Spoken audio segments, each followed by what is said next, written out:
Listening to The Zone, ESPN Radio, 1600 AM, Cedar Rapids. We now leave our network programming to bring you the following special sports presentation. The history, the tradition, the fun of Kernels baseball. It's time for exciting live coverage of Kernels baseball, right here on the Kernels Radio Network. Now, the voice of the Kernels. In his 11th season, here's John Rogers. Brooks at bat. Bob Brooks is with us. Brad Beck, Colonel Lefty, is in. The Kernels opened their 4-game homestand against the Burlington Bees with a bang last night, specifically 4 runs in the first inning, and they made them hold up behind Tommy Mendoza's terrific effort, turning back Burlington 4-2. It's a wonderful Saturday evening for baseball. Lion Energy fireworks will follow tonight's action, and as promised, legendary sportscaster, Hall of Famer Bob Brooks is here. It's Brooks at bat, and Bob's going to introduce you, our listeners, to the only Colonel Lefty on the staff. He's done a great job so far, Southpaw Brad Beck. And Bob, take it away with Brad. Well, I'm going to let Brad introduce himself. Give us your stats, Brad. Where are you from? What's gone on with you before you got here? I'm Brad Beck from Arlington, Virginia. I got here about a week and a half ago. Was in Tempe, down there and extended, so it's very good to be here and be part of the club. Extended spring training. What does that mean? Extended spring is basically a longer, hotter version of spring training. It's a lot of work. You can work on your skills to get better down there, but the main goal is to get out of there about as fast as possible. And so it's definitely very good to be here. Brad, were you injured or rehabbing or? No, the Angels organization just takes things, progressively, kind of slow. This is only my second year, and so there's some numbers going on, happen to be outside that, over on the other side of the fence, and but just kind of stuck with it and bought some time and finally made it up here. So you've had no college experience? I went to 1-year JUCO at Montgomery College in Rockville. Was 8-0 up there. We went 35-17. We're 5th in the country in D3 JUCO. Lost in the regional final, so didn't get to the World Series, but maybe that'll change here and get a ring at this place. Well, as you indicate, and we have indicated before, this team then has a ways to go. Yeah, but it's a long season,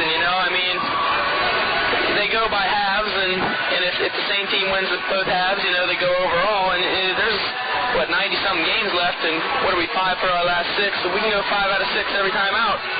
We'll be in there at the end. You certainly will.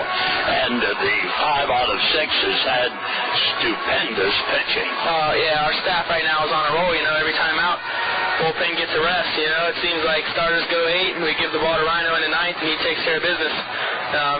It's good to know, that the starters, they got you, and then, if they're having an off night, the pen's down there ready to back them up. And the bats are coming around, so we're looking good. We're going to be in some good shape. As a left-hander, do you categorize yourself as a starter or a reliever? I was a starter my whole life, but now I've accepted the role of being a lefty specialist. I'm here to get that one guy a night, or one guy every night, one guy a week. Whenever they need me to come in and get a lefty, I'm fresh and ready to go for that. All right, then what would you pitch him? A lot of sliders, a lot of these, they don't see a lot of lefties, it seems like, in this league. And you see that breaking ball starting behind you, and they kind of either throw the front shoulder or freeze up on it, and you can get them waving at some stuff. A lot of sliders, spot the fastball. I don't throw real hard, so the fastball's kind of a setup almost. I pitch backwards a little bit, but a lot of sliders, breaking balls, off-speed stuff to get them chasing. So how old are you? I am 21. Turned 21 on January 10th. I can't believe it. You have the face of a 14 to 15-year-old. Yeah, I get carded everywhere I go, trust me. I'm sure you do. Brad is with Bob Brooks. Brooks at bat. Brad Beck is our guest. And Brad, before we take a break, you're from a very well-known part part of the country, the Washington, D.C. area, Arlington, Virginia. I got to visit last fall. My brother lives in D.C., and we went to Kennedy's tomb, both John F. Kennedy and Robert Kennedy. And Arlington must have a lot of folks that make a living in D.C. proper. It's definitely a politician's town. And now that the Nationals are there, baseball's getting pretty big, and who knows, maybe I'll even be recognized around home now. It used to be when I told people I played for the Angels, they had no idea what was going on. They thought, what Angels are those? They had no clue what was going on, but now the Nationals are there, we're starting to get some recognition, and baseball is becoming pretty big there. Brad Beck is with us. It's Brooks at Bat on this beautiful Saturday evening. We'll take a break and hear from South Slope Communications, and Bob and I will finish things up with the fine Colonel lefty out of the bullpen, Brad Beck, in just a moment. This is Colonel Baseball on the Colonel Radio Network.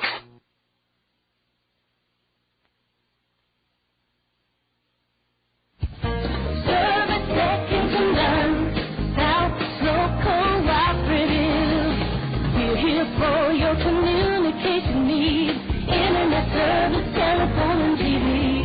As a cooperative telephone company, our members are owners who make a good team. Service second to none, South Slope Cooperative Communications. Truman Communications Triple Play, voice, video, and data with South Slope Cooperative in North Liberty. South Slope's lineup features everything that connects you to information. Digital wireless phones, long-distance plans, data home and business wiring, video conferencing, dial-up and high-speed internet service, fiber optic installation and termination, and digital video TV service in most areas. For all your communication needs, think South Slope. Visit them at southslope.com. Brooks at Bat. Bob Brooks is with us. Brad Beck, Colonel Lefty, is introducing himself to you great Colonel fans. And, Bob, I'll let you pick up where we left off. Well, let's get Brad's best day in baseball. Best day in baseball would probably be the one inning I threw up in AAA with the Salt Lake Stingers. I pitched on the road in Las Vegas. We were up 13-1, and I got to go in the ninth inning. First guy got a base hit, then I got a strikeout looking, and I got rolled up a double play to end it. So that was, 12,000 people. That was probably the best baseball experience I've had. Is that where you got those silver shoes? No, I got these down in extended spring with all the running they make us do. AAA is a little more relaxed. It's definitely a little different, but no, that was the most fun I've had in a long time. That's why you play the game. You play the game to get up there. Well, you had to have quite a high school career, too. I had a good high school career. Record-wise, wasn't very good. It's a small, kind of an inner-city school known more for basketball. But, if you go by wins and losses, no, ERA was always, under 1.5, and I ended up with 5 or 6 losses. It was a good career as far as I got to where I wanted to be. And, you always, that's the goal, get where you want to be, get as high as you can, and sometimes maybe that's the best way to get there is take those lumps early. It makes winning a whole lot sweeter. I get the idea from you coming to Cedar Rapids. Now you just want an opportunity. Yeah, all along, high school, college, all I've ever heard was you're too small, don't throw hard enough. You're not going to be able to pitch at the next level. Heard that in high school. My college coach was telling me you can do it. Scouts, no, you don't throw hard enough. And I just give me a chance. All I do is go out there and get people out. I'm not going to light up a radar gun, but if you need me to go out there and battle, I'm your guy. I'll go out there and battle for you. Well, I think that says it all. That's what the Kernels need to get the 500 and then to get off and do something in that second half. Yeah, we're getting there. That 13-inning win, that might have put us over the hump, and I got a feeling that we're in for a good stretch here, and we're going to turn it up towards the end. Brad, thank you so much. Bob Brooks, Brooks at Bat, with Brad Beck, Colonel Lefty. And Brad, Bob and I would like to present you with a certificate for a meal at Zio Giano's, the best in pasta, homemade bread. And I know your family's in town, your girlfriend from the University of Georgia. Please head on over to Zio Giano's. I think you'll be very happy with the food there. Bob and I would like to thank you, Brad. Thank you. Yeah, Brad, this has been a delight to talk to you. We look forward to seeing you get some saves and get Kernel victory. That's a good deal. Thank you. Thank you very much for having me. Brad Beck, our guest. Brooks at bat on the South Slope Communications Triple Play Show. Bob will be with us again after our quick commute to Davenport. We finish the first half with an 8-game homestand, and Brooks at bat will be with us again a couple of times for those final 8 games. At least. That's right. That's when this team can get hot. That's right, and we'll build off last night's success. Bob, thanks so much. Thank you. Brooks at bat. Bob Brooks with us. South Slope Communications Triple Play Show with Brad Beck. Colonel Lefty, I'll have Game 2 starting lineups. Kernels versus the Bees when we return. This is Kernel Baseball on the Kernel Radio Network. Service second to none. South Slope Cooperative. We're here for your communication needs. Internet service, telephone, and TV. As a cooperative telephone company, our members are owners who make a good team. Service second to none. South Slope Cooperative Communications. Tuna Communications Triple Play, voice, video, and data with South Slope Cooperative in North Liberty. South Slope's lineup features everything that connects you to information. Digital wireless phones, long-distance plans, data home and business wiring, video conferencing, dial-up and high-speed internet service, fiber optic installation and termination, and digital video TV service in most areas. For all your communication needs, think South Slope. Visit them at southslope.com. We have ourselves a glorious Saturday evening, and it's Game 2 of a 4-game series pitting the Kernels against the Kansas City Royal minor leaguers, the Burlington Bees. Welcome into the zone here on the Kernel Radio Network. John Rogers with you. Kernel Broadcast Assistant Luvita Hill will be along in just a moment to set the Allen Motor Company Kernel starting lineup for you.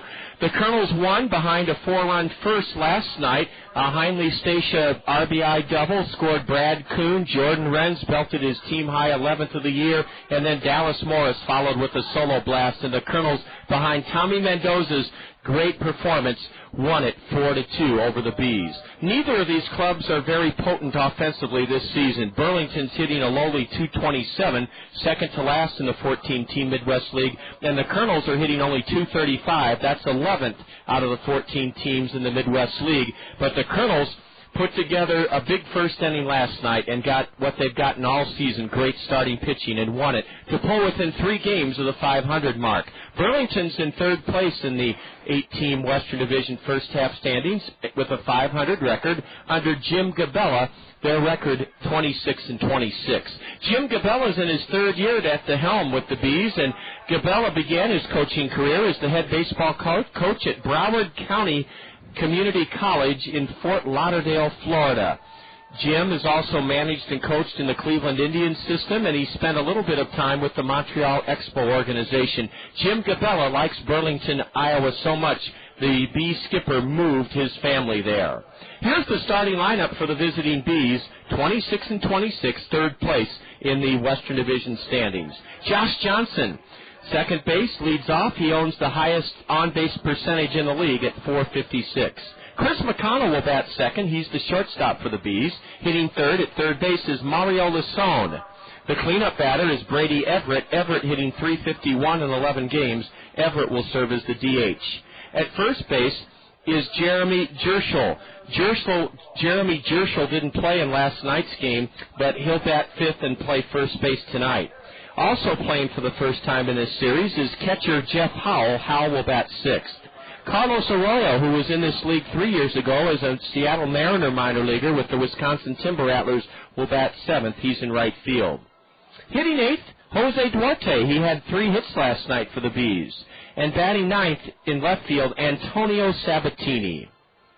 On the hill for the Bees is a right-hander out of the University of Michigan, a Kansas City 11th round pick in 2005, Michael Penn. Penn is 6'4", 205. He's from Columbus, Ohio, and he's won 3 and lost 1 with a 3.45 ERA. Michael Penn is making his 6th start of the season for Burlington. As always, Allen Motor Company brings us the Kernel starting lineup.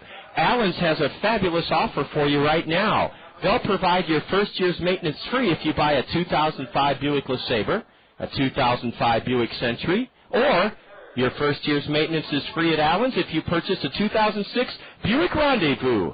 Allen's is open late till 9 o'clock Monday and Thursday. They're open until 6 Tuesday, Wednesday, and Friday, and Allen's is open till 5 o'clock on Saturday evenings. With the Allen Motor Company Colonel starting lineup, here's Colonel Broadcast Assistant Luvita Hill. Batting first in the Allen Motor Company Colonel starting lineup, in center field is Brad Kuhn. Kuhn is tied for league lead in stolen bases. Second in the Colonel lineup is switch hitter Heinle Stacia. Stacia will be at shortstop tonight. Batting third for the Colonels is designated hitter Flint Whiskey. And batting cleanup in the Allen Motor Company Colonel starting lineup is right fielder Jordan Renz. Renz added to his team-high home runs and RBI totals with his 2-run shot in the first inning last night.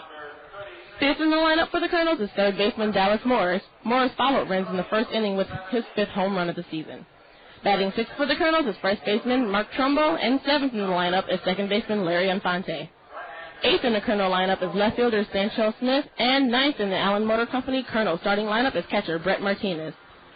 Making his second start of the season is 21-year-old Andy Hill. Hill is from Washington State and was a 2-1 winner in his Colonel debut last Saturday in Davenport. Luvita, thank you so much for bringing us the Allen Motor Company Colonel starting lineup on this gorgeous Saturday evening. Mr. Shucks has kind of a baseball, beach ball all in one, and he's getting this big crowd revved up in front of the Colonel first base dugout. Luvita gave you the Allen Motor Company Colonel starting lineup. Those lineups are being exchanged by manager Bobby Magianis and Burlington Field General Jim Gabella at home plate, and the umpires are sponsored by Anderson and Brown Eye Care. Things are coming into focus at Anderson and Brown Eye Care in their new location on Boyson Road in Hiawatha. It's a full-service comprehensive eye care center. That means at Anderson and Brown Eye Care you can have your eyes examined and then pick out your glasses and contact lenses right on site. Easy in, easy out at Anderson and Brown Eye Care. The Cost Cutters Dream Team members are standing out at their positions on the diamond. The Colonels are being introduced and taking the field, and as the Colonels take the field before the national anthem, Luvita Hill, we had some action, some finals already from this afternoon on the State Farm Major League scoreboard, and Luvita's scrambling to get those because we know the big rivalry unfolded at Busch Stadium today. And Luvita, there were a couple of afternoon games, if I'm not mistaken. There were at Busch Stadium today. The Cubs beat the Cardinals 8-5. And at Turner Field, the Diamondbacks beat the Braves 4-2. And at Shea Stadium, the Giants edged past the Mets 6-4. That's the National League on the State Farm Major League scoreboard. Anything this afternoon in the American League? There were 2 games in the American League this afternoon. Our parent club, the Los Angeles Angels of Anaheim, and the Indians. The Indians won that one 14-2. And at the Coliseum, the Twins and A's, the A's took it 2-1. All right. Thanks to State Farm Insurance agents Dale Thompson, Gary Schubat, Al Shetler, and Brad Dunn for bringing us that State Farm Major League scoreboard update. The Colonels continue to be introduced individually, and they're greeted on the diamond by their Cost Cutters Dream Team companions. Our national anthem quartet is heading out behind home plate. They'll face the backstop.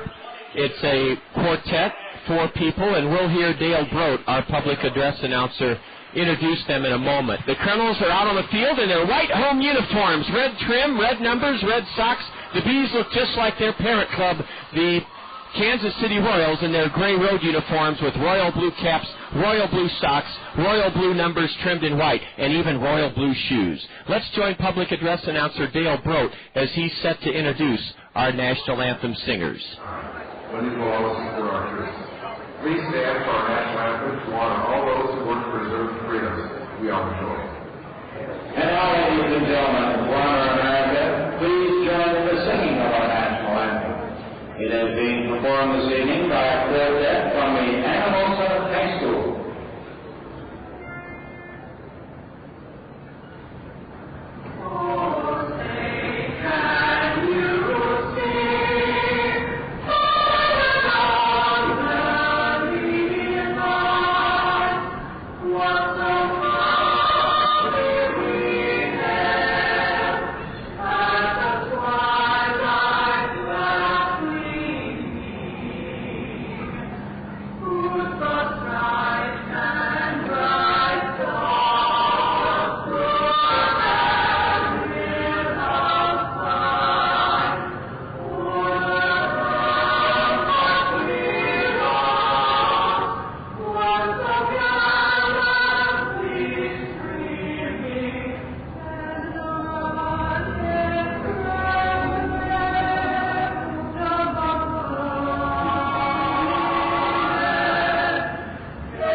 of that hand for the quartet from Anamosa High School, dressed in white shirts with blue sleeves. It's a lovely evening, and the Anamosa High School quartet was just tremendous. 81 degrees, and we're set for baseball. The Kernels defensively have Stantrell Smith in left, Brad Kuhn in center, Jordan Renz in right. Around the infield, Morris at third. Stacia and Infante form the shortstop second base keystone combo for the Kernels, and at first, Mark Trumbo. A battery of Andy Hill and Brett Martinez. As Luvita Hill told you, Andy Hill was sensational in his Kernel debut. That was Monday afternoon in Clinton. I mistakenly told Luvita that it was, I think, Saturday night in Davenport. No, it was Monday afternoon, Memorial Day in Clinton, that Andy Hill was a 2-1 winner. He went 6 innings against the Lumber Kings at Alliant Energy Field on Monday afternoon, Memorial Day. Blanked the Lumber Kings on 4 hits in 6 innings, struck out 3, and walked 2. The Cost Cutters Dream Team members are heading off the field. We'll have a couple of special guests with us this evening in the 4th inning. Daryl Shapansky from Anamosa's newspaper will be here, and we'll double check whether it's Tommy Bader or Tammy Bader. I can't remember, but I know Tommy or Tammy Bader visited us last year from the Cedar Valley Habitat for Humanity, and we'll have a lot of fun and entertainment along the way for you this evening. Burlington is 15-10 at home. They're 11-16 on the road, and their leadoff batter is second baseman Josh Johnson. Josh is a fire plug. He's only 5'8". Johnson was nothing for 3, or not nothing for 3. Josh Johnson last night was 2 for 3 with a walk. He drove in both Burlington runs. Josh Johnson, 2 for 3 with a walk last night. Drove in runs with singles in the 5th and 7th innings. Andy Hill pumps in the first pitch for strike one called.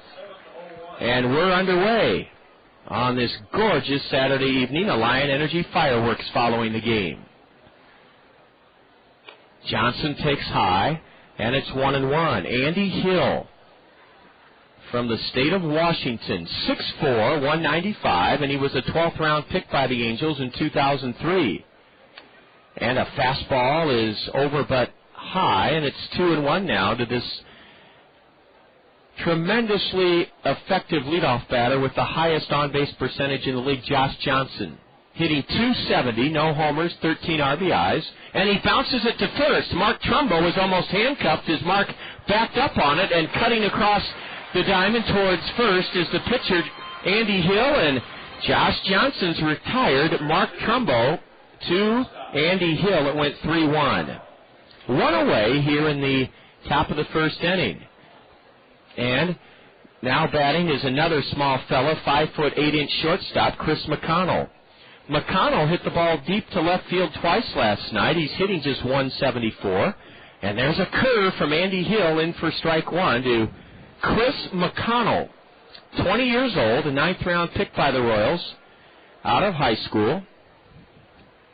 And he pops it up into shallow right. Larry Infante now has to come in, back on the dirt portion of the infield, and the wind brought that ball back. The wind is blowing in from right center, and Larry Infante was about 5 feet back into shallow right, then had to quickly adjust and come trotting in, and he gloved it on the dirt portion of the infield, and there were 2 away here in the first inning, and the batter is Mario Lasone. If you haven't heard, the Cubs won again this afternoon at Busch Stadium, 8-5. And Luvita, I know our parent club, the Angels, got clobbered in Cleveland. What was that final again? That final score was 14-2. Well, the Angels took it on the chin after having their way with the Indians last night. Mario Lasone takes a big cut and misses, strike one. Mario singled with 2 out in the first inning last night off Tommy Mendoza, the Colonel winner. Mario Lasone is from Venezuela, hitting .213. 2 away here in the top of the first inning. We've waited a long time for a weekend series like the one that will unfold this weekend. Big crowds on hand here. We had over 3,000 last night. Here's a drive into the right field corner. Going back, Renz. Jordan can't get it. It's over his head. 1 hop off the wall. Renz retrieves it on 2 hops and then makes a strong throw into second that's knocked down by Heinle Stacia. And it's a 2-out double. Swatted over the head of Jordan Renz into right by Mario Lasone. So Mario Lasson, who leads Burlington in doubles, that's his 15th double of the season, is at second with 2 away.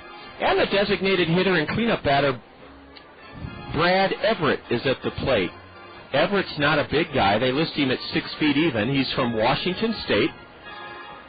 So he may be familiar with Andy Hill. They're both from the Seattle, Washington area. Well, Andy's from Olympia, Washington. But I bet these two have faced each other before. Brad Everett from Seattle, Washington, and Colonel right-hander Andy Hill. Hill's breaking pitch is right across the plate, strike one. Dallas Morris is playing well behind the base at third and about 10 feet off the line. Lasson takes a big walking lead off second. Hill's 0-1 is fouled away to the right. That one's up on the Miller Mezzanine Terrace in Luvita. A big crowd up above the Colonel first base dugout. Who are they? In our Miller Mezzanine Terrace, we have Fire Rising.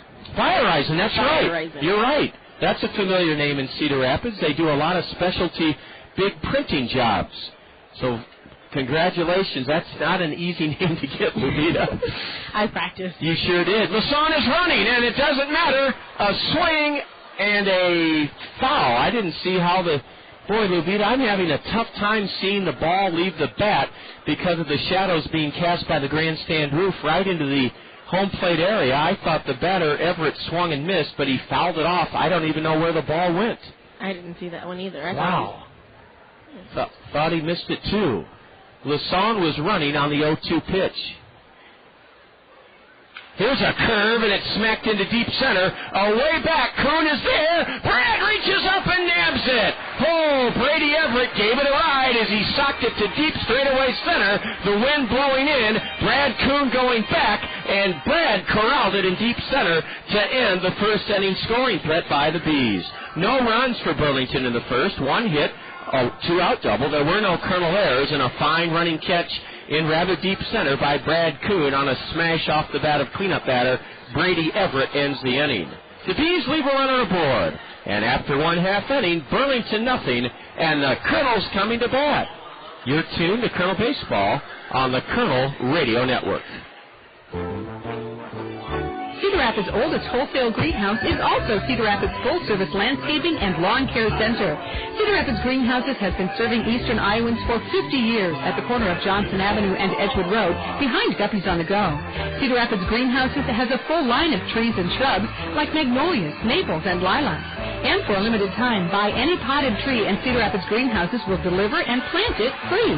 If you're searching for the right beautification project, let the trained landscape designers at Cedar Rapids Greenhouses help you create a unique plan for your home. From retaining walls to ponds, waterfalls, and fountains, they'll work within your budget and taste, and they do free estimates. Lawn care featuring mowing, fertilization, seeding, sodding, aeration, dethatching, maintenance, and cleanup are all done with care and precision. For the highest quality and low prices, see the difference at Cedar Rapids Greenhouses, Eastern Iowa's full-service landscapers at the corner of Johnson Avenue and Edgewood Road.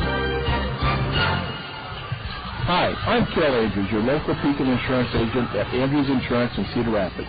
I'd like to introduce you to an easy-to-understand, affordable life insurance plan with great benefits. It's simplified issue whole life from Pekin Insurance. The plan requires no medical exam, has guaranteed rates for life, and a guaranteed cash value. Life insurance made simple and affordable from Pekin Insurance. To learn more, contact me, Bill Andrews, at Andrews Insurance. Alongside is Colonel Broadcast Assistant Luvita Hill, I'm John Rogers. Welcome aboard. We have a beautiful 81-degree Saturday night with fireworks from Alliant Energy to follow, and Michael Penn fires a strike call to the Colonel leadoff hitter, Brad Kuhn. No score, bottom of the first inning. Brad hitting .245, nothing for 3 in the series opener last night, but he began the Colonel 4-run first inning by drawing a leadoff walk. Brad takes high and in for ball 1. Michael Penn's a 6'4" right-hander, and he wings a fastball upstairs for ball 2. Mario Lasson is playing even with the base at third and about 15 feet off the bag. There's ball 3 low and away to Kuhn. As Luvita told you, Brad's tied for the Midwest League lead in steals with 17. He's been caught 9 times. He's trying to reach here in the opening frame, and there's strike 2 called. And the count full now to Kuhn, who steps out. Brad's not wearing batting gloves. He's using a white ash bat, and he wears his Colonel White home pants all the way down to his shoe tops. Here's the payoff pitch from Penn. Ooh, it just missed low, and Brad Kuhn starts the Colonel first tonight, just as he did last evening by drawing a leadoff walk. Last night, Kuhn walked, and he was running when Heinle Stacia socked an RBI double over the head of Carlos Arroyo in right field. Stacia walks from the path carved into the grass between the Colonel on-deck circle and the dirt batting circle. This field is in great condition. The sun is shining brightly, and that defines the vertical mowing pattern used by Colonel groundskeeper Jesse Rader. Vertical stripes on the outfield and infield. Time is called as Stacia backs away from a pitch that's ruled dead by the plate umpire. A light breeze is blowing in from right center. The flag is above the 403 sign here at Veterans Memorial Stadium, and it's blowing in pretty briskly, the breeze. Kuhn broke towards first, then stopped, and Heinle Stacia chips the first pitch he sees from right-hander Michael Penn foul out of the glove of catcher Jeff Howell. Heinle hitting .287, no homers, 11 RBIs. Heinle leads the Colonels with 16 doubles. Collected his 16th, as I said, in the first inning last night, driving home Kuhn. Brad draws a throw, and he's back standing up. For Luvita, I would say the plaza section, which is drenched in sunshine, is almost 90% full tonight. I would have to agree with you on that one, John. Boy, it's almost completely full out there. Long look and a throw to first by Michael Penn. Getting back is Kuhn. Penn pitched at both Ball State and the University of Michigan. He's from Buckeye territory, Columbus, Ohio. Kuhn has a big lead. Brad not running, and Heinle bounces one foul. That has Tommy Mendoza, last night's Colonel starter, scrambling for cover in the Colonel first base dugout. Such a clear, sunny night. Just beautiful here. We'll play tomorrow, and Luvita a little bit later in the first inning will remind you what's up for tomorrow afternoon. We have a lot planned for tomorrow afternoon. The 0-2 to Stacia. High, a fastball. Heinle laid off. 1 ball, 2 strikes to the Colonel switch-hitting shortstop, who steps out and takes a long look at skipper Bobby Magallanes coaching at third. Shirt sleeve and short weather.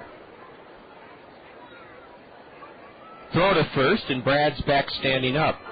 The Colonels lead the league in stolen bases, have swiped a league-high 72 in 55 games, but have been caught 51 times. So we've lived by the sword, and we've died by the sword. Kuhn not running. A backdoor curve is blooped into shallow left, and it's over the head of Chris McConnell, the shortstop, into center. McConnell himself retrieves it. A little humpback Texas League clunker that just did go over the head of the shortstop, Chris McConnell, in front of Antonio Sabatini, the left fielder.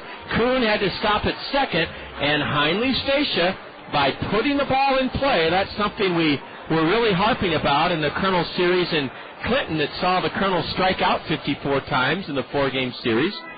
Putting the ball in play often results in good things happening. And a conference on the hill between Josh Johnson, the second baseman, and tall right-hander Michael Penn.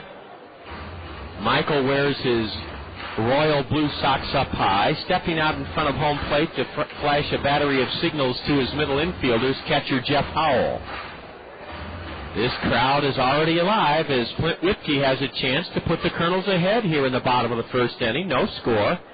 Flint, the number 3 hitter, 0-for-4 last night. Swings late and misses. He was trying to go the other way, strike 1. Whipke, averaging .248 on the year, has hit 1 home run, driven in 14. Flint tied for Brad Kuhn for the team lead in triples. They each have 5 triples this year. 2 on, nobody out for the Colonels here in the bottom of the first.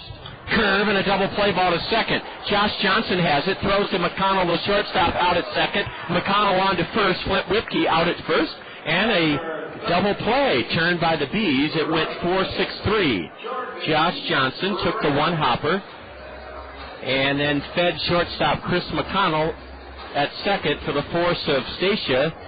And then on to first, it was 4-6-3. On to third went Brad Kuhn. 2 gone for Jordan Renz, who belted his team-high 11th home run of the year last night in the first inning. Let's see if Jordan can drive home Kuhn with 2 out. A fastball inside, ball 1. The outfield plays Renz straight away. The gates open at 1 o'clock tomorrow. And Luvita, the first 1,000 fans that come tomorrow, will be in for a very big treat. The first 1,000 fans to come in tomorrow will receive free Kernels baseball cards, compliments of Perfect Game USA. Have you gotten a sneak peek at the set of cards yet? I saw them in your office. They're pretty nice. From you said it, Perfect Game USA. And come early, because as Luvita said, those baseball cards are very, very good quality, and they'll only go to the first 1,000 of you. And then, Luvita, one of the best entertainment acts in all of minor league baseball. If you come to tomorrow's game, you will get to see Bird Zerk. The one and only. A 3-0 pitch to Renz is a strike on the outside corner. You asked me, Luvita, is Bird Zerk anything like the chicken? And he is. He just has the crowd in the palm of his hand in terms of his entertaining, zany antics. I've never heard of Bird Zerk before I started with you. You'll love him. A swing and a miss. Meet Luvita and I here at the stadium tomorrow. The gates open at 1 o'clock. And if there's time here with Renz batting, we'll tell you about the other added attraction tomorrow. Here's the payoff pitch. Broken bat grounder to third. Mario Lasson throws in time to get Jordan Renz, and that ends the Kernel first inning. The Kernels had runners at first and second, nobody out, but right-hander Michael Penn got a double play and then a ground out, and the Kernels can't score. No runs. 1 hit. There were no B errors, a double play, a walk, and the Kernels leave 1 man on. We go to the top of the second inning on this Saturday night, Alliant Energy Fireworks Saturday night. And it's the Kernels and Bees, no score. This is Kernel Baseball on the Kernel Radio Network. Get ready for summer and beat high gas prices with a pre-owned vehicle from Randy Keel Honda. Their inventory is jam-packed with fuel-efficient vehicles designed to save you money. Get an economical sedan for your daily commute, or indulge your sporty side with a high-performance coupe. Randy Keel Honda carries a large selection of Honda certified pre-owned vehicles backed by a 12-month, 12,000-mile comprehensive warranty and 7-year, 100,000-mile powertrain warranty. Need to haul the entire family? For a limited time, you can get special financing on Honda certified pre-owned Odyssey. Whatever your driving needs, Randy Keel Honda has the vehicle for you. Visit Randy Keel Honda on Centerpoint Road Northeast or online at randykeel.com. Randy Keel Honda, where they treat you right. Hy-Vee, the most respected and recognized brand name in our entire great state. Your Cedar Rapids and Marion Hy-Vees value the vital role professional baseball plays in our community's fabric. Our treasured tradition of affordable, wholesome entertainment that brings families, friends, work colleagues, and customers together for lifelong memories. Your Cedar Rapids and Marion Hy-Vees are proud to support the best thing going in eastern Iowa, the wonder of Kernels baseball. Jeremy Jerschel, who did not play in last night's series opener, smacks the first pitch from Colonel righty Andy Hill over Andy's head into center, where Brad Kuhn gets it back in. And Jeremy Jerschel, who's from Wisconsin Oshkosh, a Division III powerhouse, is singled into center. Here's Jeff Howell, 1 on, nobody out, no score, top of the second. Jeff Howell didn't play last night. And Andy Hill's fastball looked good from here, but the plate umpire said ball 1. Howell, a right-handed hitter out of Florida Southern College. They were the Division II NCAA champs last year in baseball. A throw to first, and Jeremy Jerschel with 3 steals and 3 tries is back standing up. Well, Levita, tomorrow afternoon, Perfect Game baseball cards to the first 1,000 Bird Zirk will be here. A pitch in the dirt blocked by Brett Martinez to prevent Jerschel from advancing. It's 2-0 to Jeff Howell. Also a special day brought to us by the American Heart Association, St. Luke's and Velocity Sports Performance. Tomorrow is Family Fitness Day here at the ballpark. If you come on down, you'll get to learn fun, interesting facts about fitness and nutrition for you and your family. Throw to first, and Jerschel is back standing up. He's being held by Mark Trumbo. Tomorrow, booths will be set up on the concourse here at Veterans Memorial Stadium. Here's a rocket foul. It skips up into the Randy Keel Confidence Picnic Pavilion down the left field line. Strike one to Howell. There will be booths set up on the concourse here at the stadium, and they will contain information and fun facts about fitness and nutrition. And you'll also get to learn about fun activities that will take place after the game that you can involve yourself in. Man, you combine that with Bird Zirk, the Kernels signing autographs from 1:20 until 1:40, and good weather predicted. So come out tomorrow for the 2 o'clock start. The gates open at 1. You can hear it right here in the zone, AM 1600 KCRG. Jeff Howell is batting .209 this year, has a homer and 7 RBIs. And Andy Hill's 2-1 is inside, ball 3. The Kernels had runners at first and second, nobody out in the bottom of the first, but did not score. The Bees have a runner at first with nobody out here in the second inning, and a 3-1 pitch to Howell. A high drive into deep right. Going back, Renz. Jordan has it measured in front of the track and makes the catch.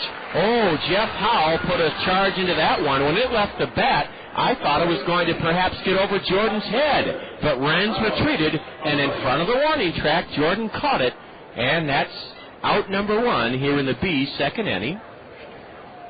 No score, 1 on, 1 out for Carlos Arroyo. Arroyo, nothing for 4 last night, swung early on the first or second pitch in all 4 of his at-bats. Here's a wild pitch that may allow the runner to go to third. It ricochets all the way off the base of the backstop, halfway up the first baseline, where Mark Trumbo retrieves it.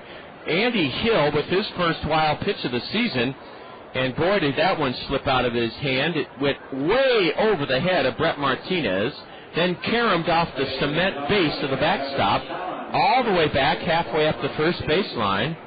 Jeremy Jerschel stops at second, and the Bees have a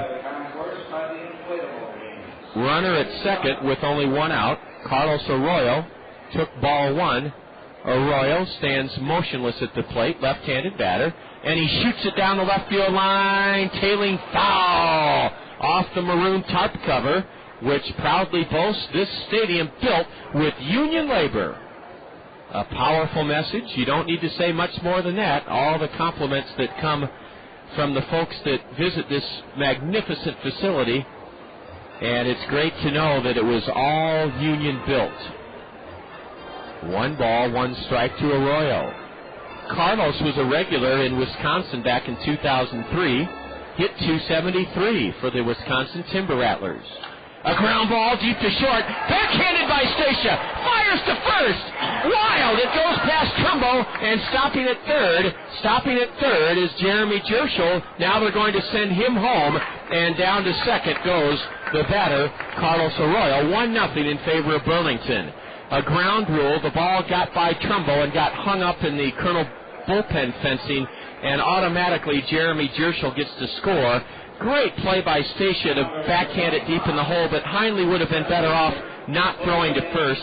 He threw it wildly in the dirt, and Arroyo is credited with a base hit. And the throwing error by Heinley Stacia allowed Jeremy Jerschel to score all the way from second, E6, and down to second base goes Carlos Arroyo. So it's 1-0 Burlington here in the second inning. That error just the 11th this season on Heinley Stacia. Now Larry Infante breaks in towards second, and Andy Hill, the Colonel right-hander, whirls and looks the runner back to second, Carlos Arroyo. Carlos has 5 steals in 7 tries. The batter for Burlington is Jose Duarte. 3 hits last night. Big Uncle Charlie, and it's a strike call to the right-handed batter. Duarte was 3 for 4 He singled leading off the 7th inning and scored on a base hit by Josh Johnson, the leadoff batter, and that cut the Colonel lead to 4-2 in the 7th. The Colonels hung on and won 4-2. Here's a line drive into left past Stantrell Smith off the base of the Randy Keel Confidence Picnic Pavilion wall, and trotting home with the second B run of the inning to make it 2-0 on a Jose Duarte double is Carlos Arroyo. Arroyo scores. Jose Duarte has his 4th hit of the series, a ringing double to the right of Stantrell Smith down the left field line. Burlington on top now, 2-0 here in the 2nd inning. Antonio Sabatini steps in, number 9 hitter. Sabatini batting .150, 1 home run, 9 RBIs. Antonio didn't play last night. Antonio Sabatini, a 14th round pick out of Erskine College in Due West, South Carolina. That's one I haven't heard of before. Erskine College in Due West, South Carolina. Breaking pitch from the Colonel right-hander is strike 1 called. The Bees have 3 hits in this inning. The Colonels have helped them with a wild pitch and an error.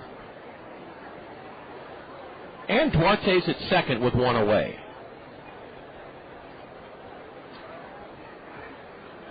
Andy Hill steps off the rubber.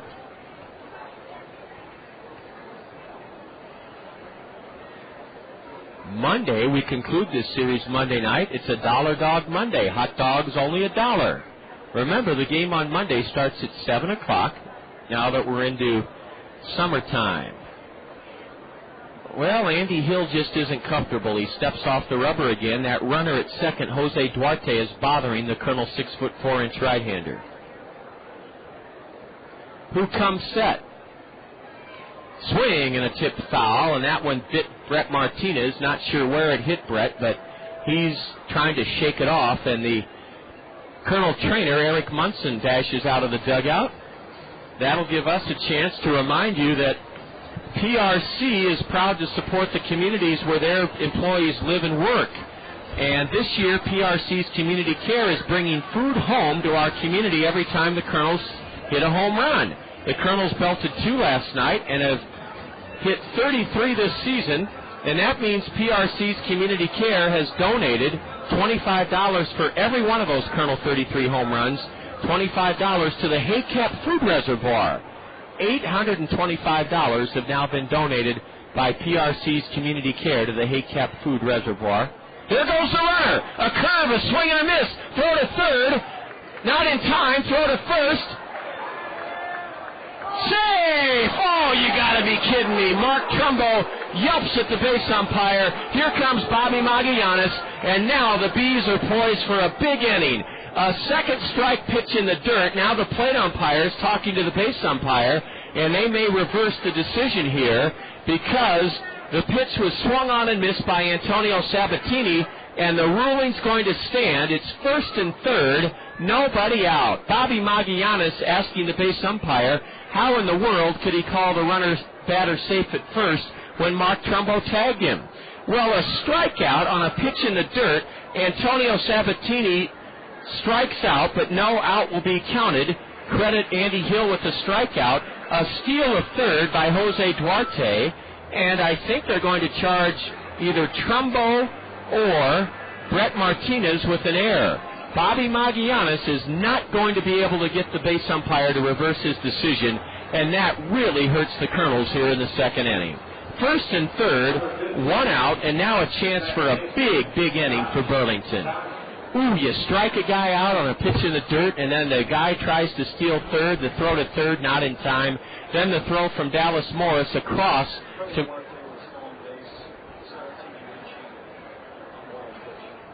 No error charged as Sabatini reaches on a wild pitch, the second of the inning by Andy Hill. Boy, now the Colonels are really in a heap of trouble. Strike 1 to Josh Johnson.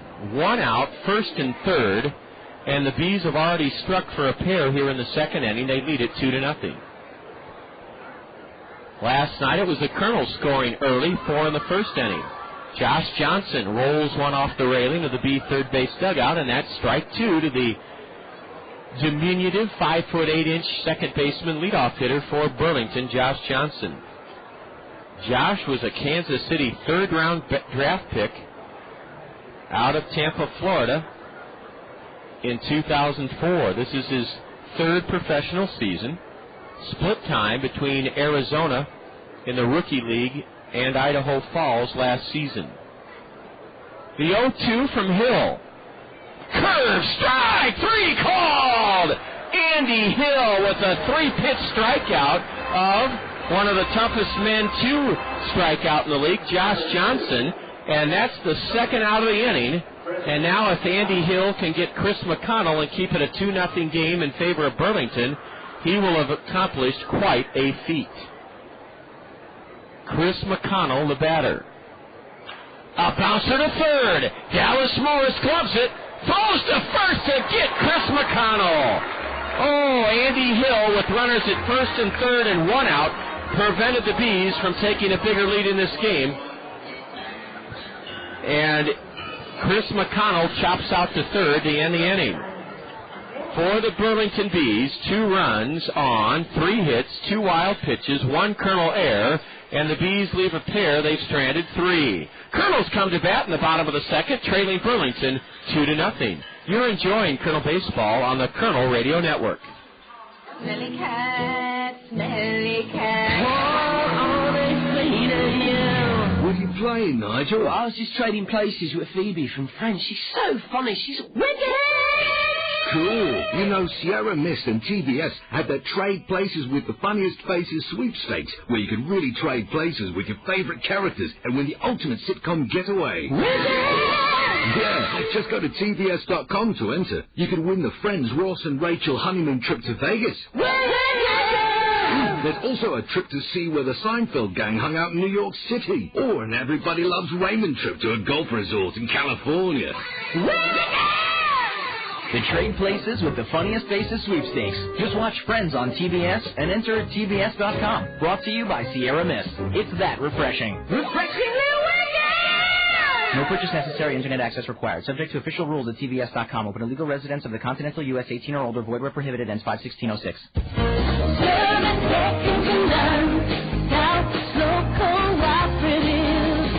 We're here for your communication needs. Internet service, telephone, and TV. As a cooperative telephone company, our members are owners who make a good team. Service second to none. South Slope Cooperative Communications. Dallas Morris belted his 5th home run of the year last night after Jordan Renz's 2-run blast in the first. 2-0 Burlington as right-hander Michael Penn misses low with the fastball. Levita Hill, we have a big crowd of folks in left field tonight on the Randy Keel Confidence Picnic Pavilion as Morris swings and misses. Who's out there? Tonight on the Randy Keel Confidence Pavilion, we have dental prosthetics, we have integrated DNA technologies, and Intertrade.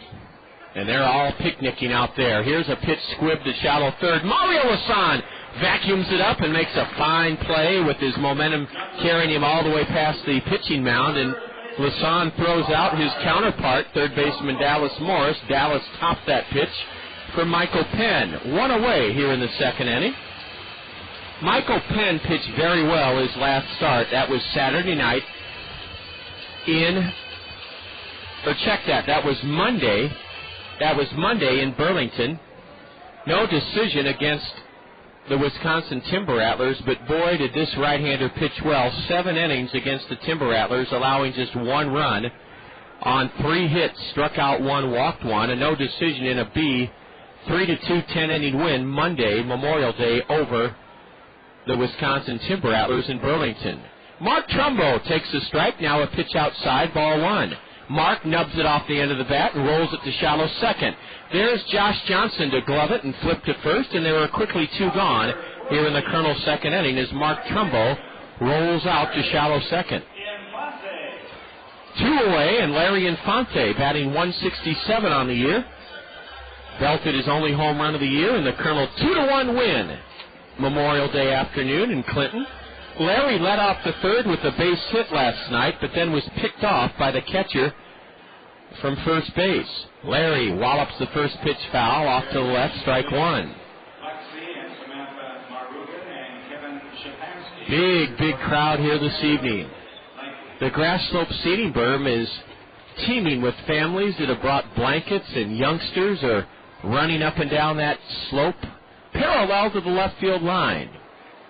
Ball one inside to the Kernels' second baseman, Larry Infante. He launches one into center, drifting over to his right to make the play, Jose Duarte, and that ends the Kernels' second inning. Larry Infante flies out to center. The Kernels go quickly and in order in the bottom half of the second. As we head to the third, Burlington on top, 2-0. You're listening to Kernel Baseball on the Kernel Radio Network. Reading stimulates a child's imagination, increases their mastery of subject matter, improves their spelling and vocabulary, and opens up new worlds of discovery. That's why Toyota Financial Services, the Gazette, and the Kernels are teaming up to encourage elementary students throughout the community to read. Kernels players will visit 38 elementary schools this spring to talk with students about the benefits of reading. Girls and boys will then be rewarded with nifty prizes for achieving reading milestones. Toyota Financial Services, the Gazette, and the Kernels, proud to stand behind our community's youth through reading. Next up, a musical taste of Dr. Pepper. It's a new spin on an old vibe from me to you. A tasty sip of Dr. Pepper for your ears, and it starts like this. I'm a pepper, he's a pepper, she's a pepper, we're a pepper, wouldn't you like to be a pepper? Now that's cool, but pepper is a little better. So let's slide in a taste of this. I'm a pepper, right on. But there's still more to it. I mean, there's nothing like it, because every sip is a kick and mash up of 23 different flavors. So for the true taste of Dr. Pepper, we dial it up even more.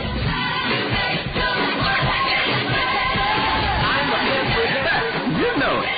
With 23 flavors mixed into one bold taste, every sip is a cool mix of music to your mouth. Woo! Dr. Pepper, there's more to it.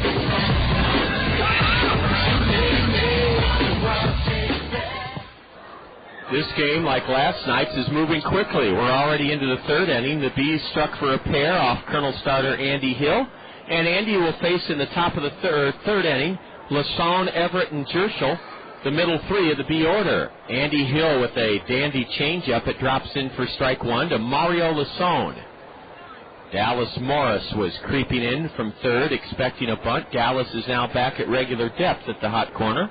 Mario smashes one through the middle, right past the outstretched glove of the tall Kernel right-hander, and the Bees have their fifth hit already in this game off of the Kernel right-hander. Mario Lassonde, a two-out double to right in the first inning, and he starts the third by cracking one just past the outstretched glove of the big Kernel right-hander into center. Halo happenings results from the Angel organization from last night. Salt Lake was beaten by Tacoma 5-3. Swinging at the first pitch and stroking it high in the air to shallow right is Brady Everett. Coming on to snare it is Jordan Renz in shallow right. Holding it first, Mario Lassonde. One out here in the B third. They lead it 2-0. Former Kernel All-Star second baseman and Midwest League batting titleist Howie Kendrick was 2 for 3 with a pair of runs driven in, and the Salt Lake 5-3 loss to Tacoma last night. Salt Lake's record 31 wins, 23 losses. Double-A Arkansas fell to 17-37 as they were trounced by Midland 9-1. Brandon Wood, former Kernel All-Star shortstop, accounted for the Travelers' only run. He belted his 11th home run of the season. Strike one is in to Jeremy Jerschel, Jirschele, from Wisconsin Oshkosh. There goes the runner. A pitch inside, a ball, throw to second, not in time. A stolen base for Mario Lassonde. That's his 14th stolen base out of 16 tries. Good peg down to second by Brett Martinez, but Lassonde got too big a jump off Andy Hill, the Kernel right-hander. Now the Bees have a runner in scoring position with one away. Jeremy Jerschel, an open stance, right-handed batter, and now Andy Hill steps off the rubber. A lot going on here at the ballpark tonight, including baseball. A ground ball to the right side. Larry Infante looks to third, but then whips his throw to Mark Trumbo at first to get Jeremy Jerschel, 2 gone in the B third inning. On to third goes Mario Lasone. Luvita Hill, did we have any pregame picnics this evening? No, we did not have any pregame picnics this evening. Oh, let me correct myself. We have University of Iowa Hospitals and Clinics, the Department of Emergency Medicine, and we have Maquoketa Valley Co-op. Well, great. I wasn't sure either, Luvita. Now, how does a kid from Chicago, looking at Maquoketa the first time, know how to pronounce it? Well, I have friends back at the university who are from Maquoketa and Andrew. That is the only reason I know how to pronounce it. Harry Carey tried to pronounce it once and said Maquoketa or something. Here's a high pop-up to the right side of the Colonel infield. Larry Infante drifts into foul ground. That's how strong the wind is. And Larry catches it off the bat of Jeff Howell to end the B third inning. Jeff Howell fouls out to second baseman Larry Infante to end the Burlington third inning. A leadoff single for the Bees in the third, a stolen base, but no runs. One hit, there were no Colonel errors, and the Bees leave one man aboard. They've stranded 4. The Colonels will try to get something going against right-hander Michael Penn. After 2.5 innings, it's the Bees on top of the Colonels, 2-0. You're listening to Colonel Baseball on the Colonel Radio Network. Who's that cool cooking man? King of the grill, who's your patio? It's time for Clement's Great Grill Challenge. If someone asks you, what's cooking, Daddy-O, tell them Clement's is always lean and juicy. The other guys have more fat, more flare-ups, and shrinking taste. Avoid unnecessary flare-ups. Never substitute fat for flavor. Always grill Clement's. King of the grill, man. Grill's hot. He's cool. Who's your patio? Did you know that June is Perennial Gardening Month? Peck's Flower Shop and Garden Center is your perennial plant expert with the best selection in town. Start your lasting perennial garden with Peck's variety of new and all-time favorite perennials. From our selection of quality perennials, Peck's will help you select the right perennials for your garden or yard. Each week during the month of June, Peck's will feature a perennial plant available at a special rate. Be sure to look for this week's featured perennial as you stroll through our many acres of plants and flowers. Stop by to visit the plant people at Peck's as you start your perennial garden or add to your existing garden. Peck's, celebrating 50 years of growing since 1956. Peck's Flower Shop and Garden Center, nursery and landscaping, at the corner of Blair's Ferry and Edgewood Road, Northeast. Yes, and Peck's is open until 5 o'clock tomorrow, and they're open until 8 o'clock on weeknights. June is Perennial Gardening Month, Perennial Plant Month at Peck's. Bottom of the third, and Stantrell Smith is first up against Michael Penn, the B right-hander. Ball 1, low and outside.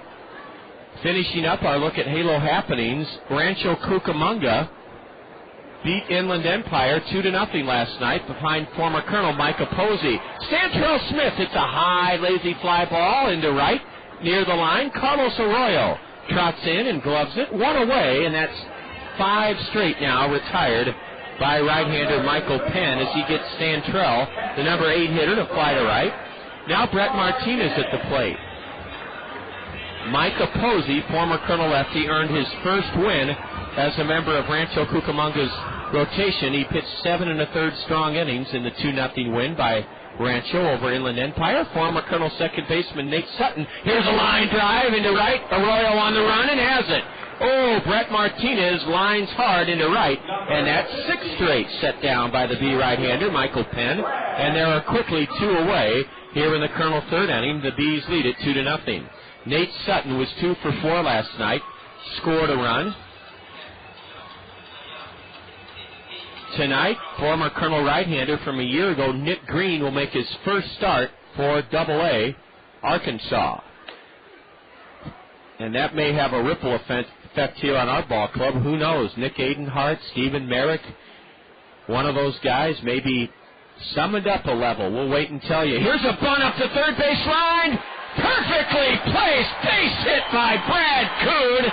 A thing of absolute beauty. Brad bunted it up the third base line. Mario Lasone had no chance. Mario was hoping the ball would spin into foul ground, but it went 2/3 of the way up the third base line and stopped and Brad Kuhn reaches for the second straight time. He walked in the first. He bunts his way on here in the third, and the Kernels have their first base runner since this batter, Heinle Stacia, dumped a single into left back in the first inning. What a bunt by Kuhn. The Kernels were working tirelessly on that aspect of the game for an hour and a half before last night's series opener. Kirby, the mascot from Solid Waste and Recycling, is trying to make a friend down below. I think instead he has the kid going back to his seat saying, Mom and Dad, there's a fella in a blue box down there that is smiling at me. I don't know what that kid thought of Kirby. Of course, a lot of people don't know what to think of Kirby. A bouncer foul outside first base into the Colonel right field bullpen. Strike one to Heinle Stacia. Kirby is about to conduct the ever-popular Solid Waste and Recycling Services shuttle relay race between innings. Glad to see Kirby's red cap is sewn back on. That is a good thing for Kirby. We just got to get the bill fixed now. It droops over Kirby's forehead. It's in a permanent bent position. Kirby doesn't seem to mind. 2 away here in the Colonel third, and the plate umpire calls time. Heinle Stacia batting with Kuhn at first. 2-0 Bees. This crowd is having a lot of fun on this gorgeous Saturday evening. Heinle batting left-handed, waits a throw to first. Kuhn dives back in. The first baseman Jeremy Jerschel tried to dupe the base umpire into calling Brad out. Boy, Jerschel's glove is almost as long as his entire left thigh. It's a huge first baseman's mitt. And Heinle has the spin out of the way of a delivery inside from Michael Penn, the right-hander. Ann and Eric Kern are here tonight, and Ann's tuned in, waving from her box seat. There's Eric. Eric, I'm glad we pulled you away from the races last night and tonight. Tough to get Eric Kern out here on Friday or Saturday nights because of his love for Hawkeye Downs Racing. But Eric, we're glad you're with us. I'm sure Eric will have plenty of time this summer to watch the races at Hawkeye Downs. Time is called again. What a marvelous setting we have. If we look over the right field foul pole, we can see Penford Products. Over the right center field wall, the Great America Leasing glass building downtown, the APAC building beyond the scoreboard, Mercy Medical Center. Then we can see City Hall with the Veterans Memorial Flame atop, Cedar River Towers, the Roosevelt Hotel, the Crown Plaza Five Seasons, Quaker Oats. All of that visible here from the press box. Finally, the 1-1 pitch to the Colonel shortstop. Pounded foul, past first again. It lands the same place it did before in the Colonel right field bullpen.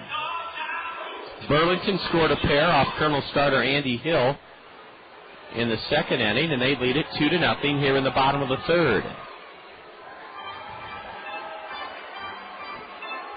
Anamosa is very well represented here tonight. We'll be hearing from one of their newspaper editors, Daryl Shapansky, coming up. Heinle rips one. Oh, a leaping stab at first. There's that big first baseman's mitt. Jeremy Jerschel took a run away from the Kernels as he was holding Kuhn, and Stacia ripped one right above the head of Jerschel. Jeremy reached up like he was, well, when do you reach up like that? When you're going to catch a baseball, and he caught it. A sizzling line drive off the bat of Stacia, caught by Jerschel to end the Colonel third inning. Tough hitting left for Heinle Stacia. No runs for the Kernels in the third. One hit, a bunt single by Kuhn. There were no B errors. The Kernels leave a runner and have stranded a pair. We're expecting our guests from Anamosa and from the Cedar Valley Habitat for Humanity at any moment after 3. Kernels trail Burlington tonight 2-0. And you're listening to Colonel Baseball on the Colonel Radio Network. The summer heat can be so oppressive unless you can keep your cool. Who do you call when your cooling system fails? Call on the A-Team at Ahern Plumbing and Heating. The A-Team can inspect and ensure that your cooling system is good to go when you need it most. 24 hours a day, rely on the A-Team from Ahern Plumbing and Heating. Call 393-4872. 393-4872 for Ahern Plumbing and Heating. Advanced Systems, the leader in office technology, is like a great baseball coach when it comes to office productivity. Advanced Systems makes the most of your team. They do it with the latest technology for office productivity from Canon. They're also like a great trainer. Advanced Systems Advanced Life Support makes sure your office equipment runs at peak levels and fixes it fast if things go wrong.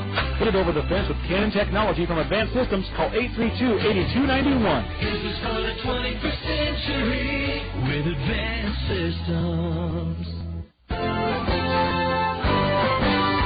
Coffee works when it's important to you. Coffee works, let your work shine through. Quality coffee, we do it for less. Don't settle for second best. Coffee works, computer center. Coffee works, we do it better when you think of coffee. Think of Coffee Works. Coffee works, Coffee works. We're already in the top of the fourth inning, and pounding one down the left field line is the leadoff hitter, Carlos Arroyo, the number 7 hitter for the Bees, and drifting and cruising to his right to make the one-handed catch near the left field line is Stantrell Smith. Carlos Arroyo loops the first pitch down the left field line, 1 pitch, 1 out here in the B fourth inning. We promised you a couple of guests during the middle innings tonight, and one of them is alongside Daryl Shapansky from Anamosa. Daryl, the predominant color tonight happens to be the color of the Bees, the Anamosa colors, blue and white. Blue and white, that's right. And we've got quite a bit of it over there in the stands, too. We're really happy to be here. Daryl, thank you. We are glad and delighted that you have worked with Jessica Ferguson and all the folks in your great community to come on out as Andy Hill's 0-1 is a curve outside. Daryl Shapansky, your name is familiar in Anamosa because you cover the sports scene, don't you? That's right. I cover Anamosa, Olin, and Midland High Schools there for the Anamosa Journal-Eureka newspaper. That's right. How many years have you done it? I've been there 11 years already. Congratulations. It's flown by. It's unbelievable. Your background in journalism? I went to the University of Iowa. Well, that's actually got a degree in broadcast journalism, but just kind of wound up going into the print side of it. That's wonderful, Daryl. Here's a 3-hop grounder to Heinle Stacia. His peg is high, but Mark Trumbo hangs on, and Jose Duarte, who doubled in a run in the B2-run second, scored, and there are 2 gone quickly here in the Burlington fourth inning. Well, Daryl, I'm glad you're with us, and what has kept you in Anamosa and so happy and thriving? Is it that there's something new to cover every day? Is it the people? Is it the coaches? What do you like about it? I think you nailed the head on just about every one of those. That's really the enjoyment for me, is to get out into the community at Anamosa, Olin, and Wyoming, which is where Midland High School is. Just meeting the people and getting to know the kids. It's just a lot of fun, and I'm just a big sports fan. Well, I bet a lot of the kids, as Andy Hill strikes Antonio Sabatini with the first pitch, hit him in the upper left leg. Sabatini is okay. He's down at first. Andy Hill looked like he was on his way to an easy fourth, but the B leadoff batter now, Josh Johnson, will bat. I would imagine there are some great stories to tell out of those 3 communities. Andy, do you focus primarily on the the high school scene, or where's your focus? Pretty much the high school scene is pretty much everything for the Anamosa Journal-Eureka. The Gazette does a great job of covering everything else, but I pretty much just cover the high schools, and we're just a weekly newspaper there at Anamosa.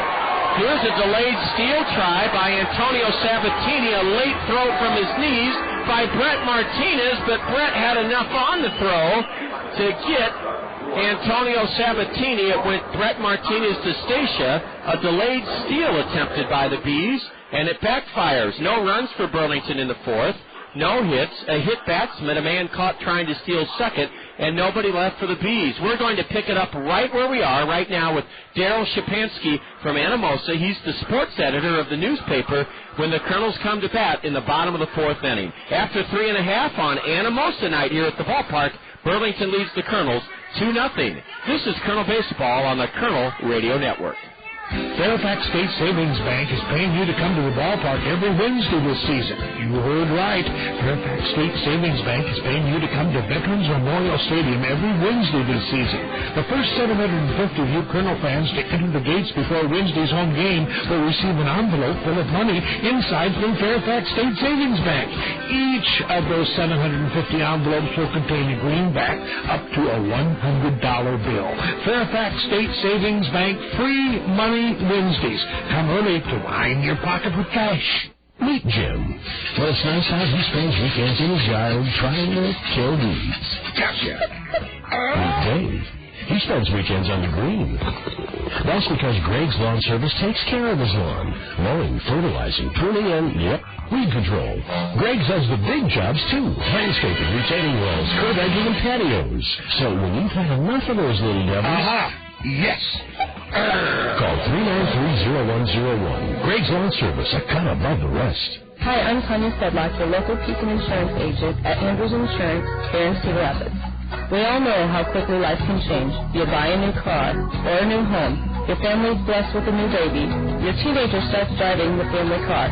I'm here to help with a complete line of insurance plans to give you protection when you need it the most. Pekin Insurance has been in business of insuring people for 85 years. I'm here to put your interests first. Please visit me, Tanya Sedlock, at the Andrews Agency.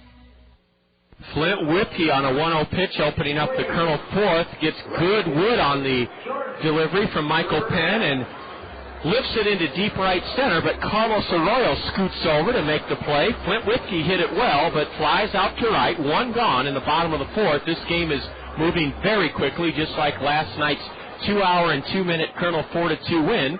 2-0 Bees tonight. Here's Jordan Renz. Ball one misses outside. Daryl Shapansky's with us. He's the sports editor of the paper that covers Anamosa, Olin, Wyoming, and the name of the high school, Daryl, is Midland High School in Wyoming. And you're wearing a celebratory commemorative shirt from the girls' softball season. We had an awesome run last summer.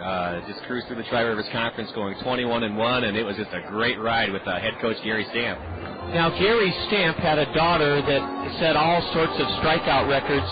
I believe at Co. That's right. Actually, she went to Illinois, college in Illinois at first, and then transferred back to Co. Okay. She was dominant at Lisbon High School. Just absolutely. At Lisbon, that's right. High School, that's right. Renz on a 1-2 pitch tried to hold up. He did, according to the base umpire. 2-2 to Jordan, who grounded out to third to end the Colonel first inning.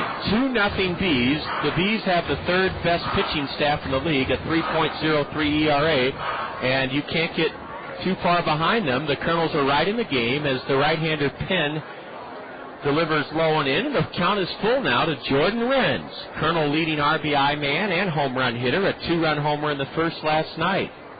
Full count to Jordan, who waves a burgundy-colored wand high above his head, now steps out, taps the plate when he gets back in. 6'4" B right-hander Michael Penn with the payoff offering. Look out, it almost hit Jordan, and that is the second walk of the evening by the right-hander.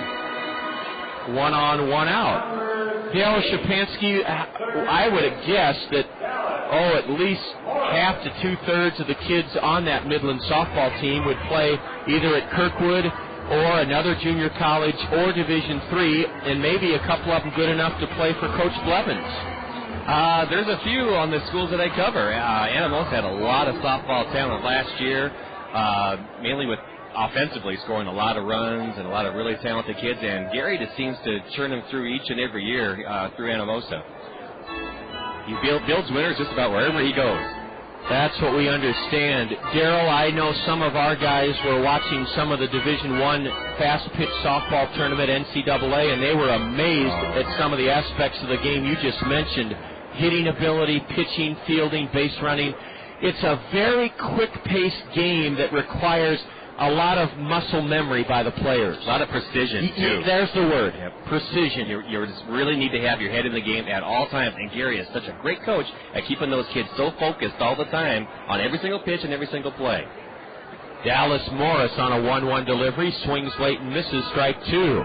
The Colonels are facing a tough one tonight. Michael Penn, 23-year-old, Columbus, Ohio, pitched at both Ball State and the University of Michigan. And he's 3-1 on the year, a 3.45 ERA, and he's shut the Kernels out through 3 1/3.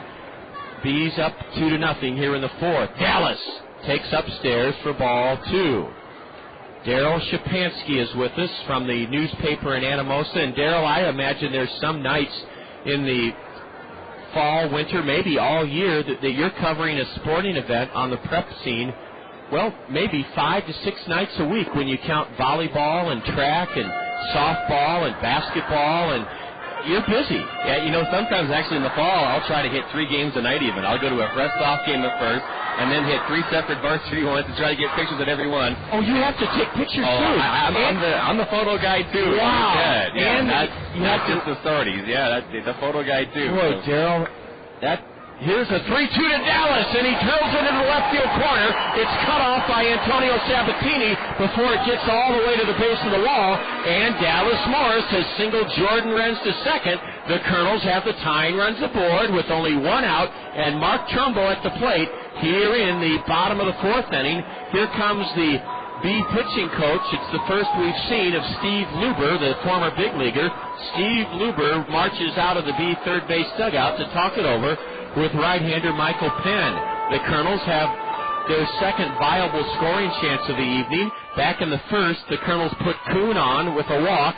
Stacia singled Brad to second. First and second, nobody out, but Flint Whipke hit into a double play to douse that Kernel scoring threat.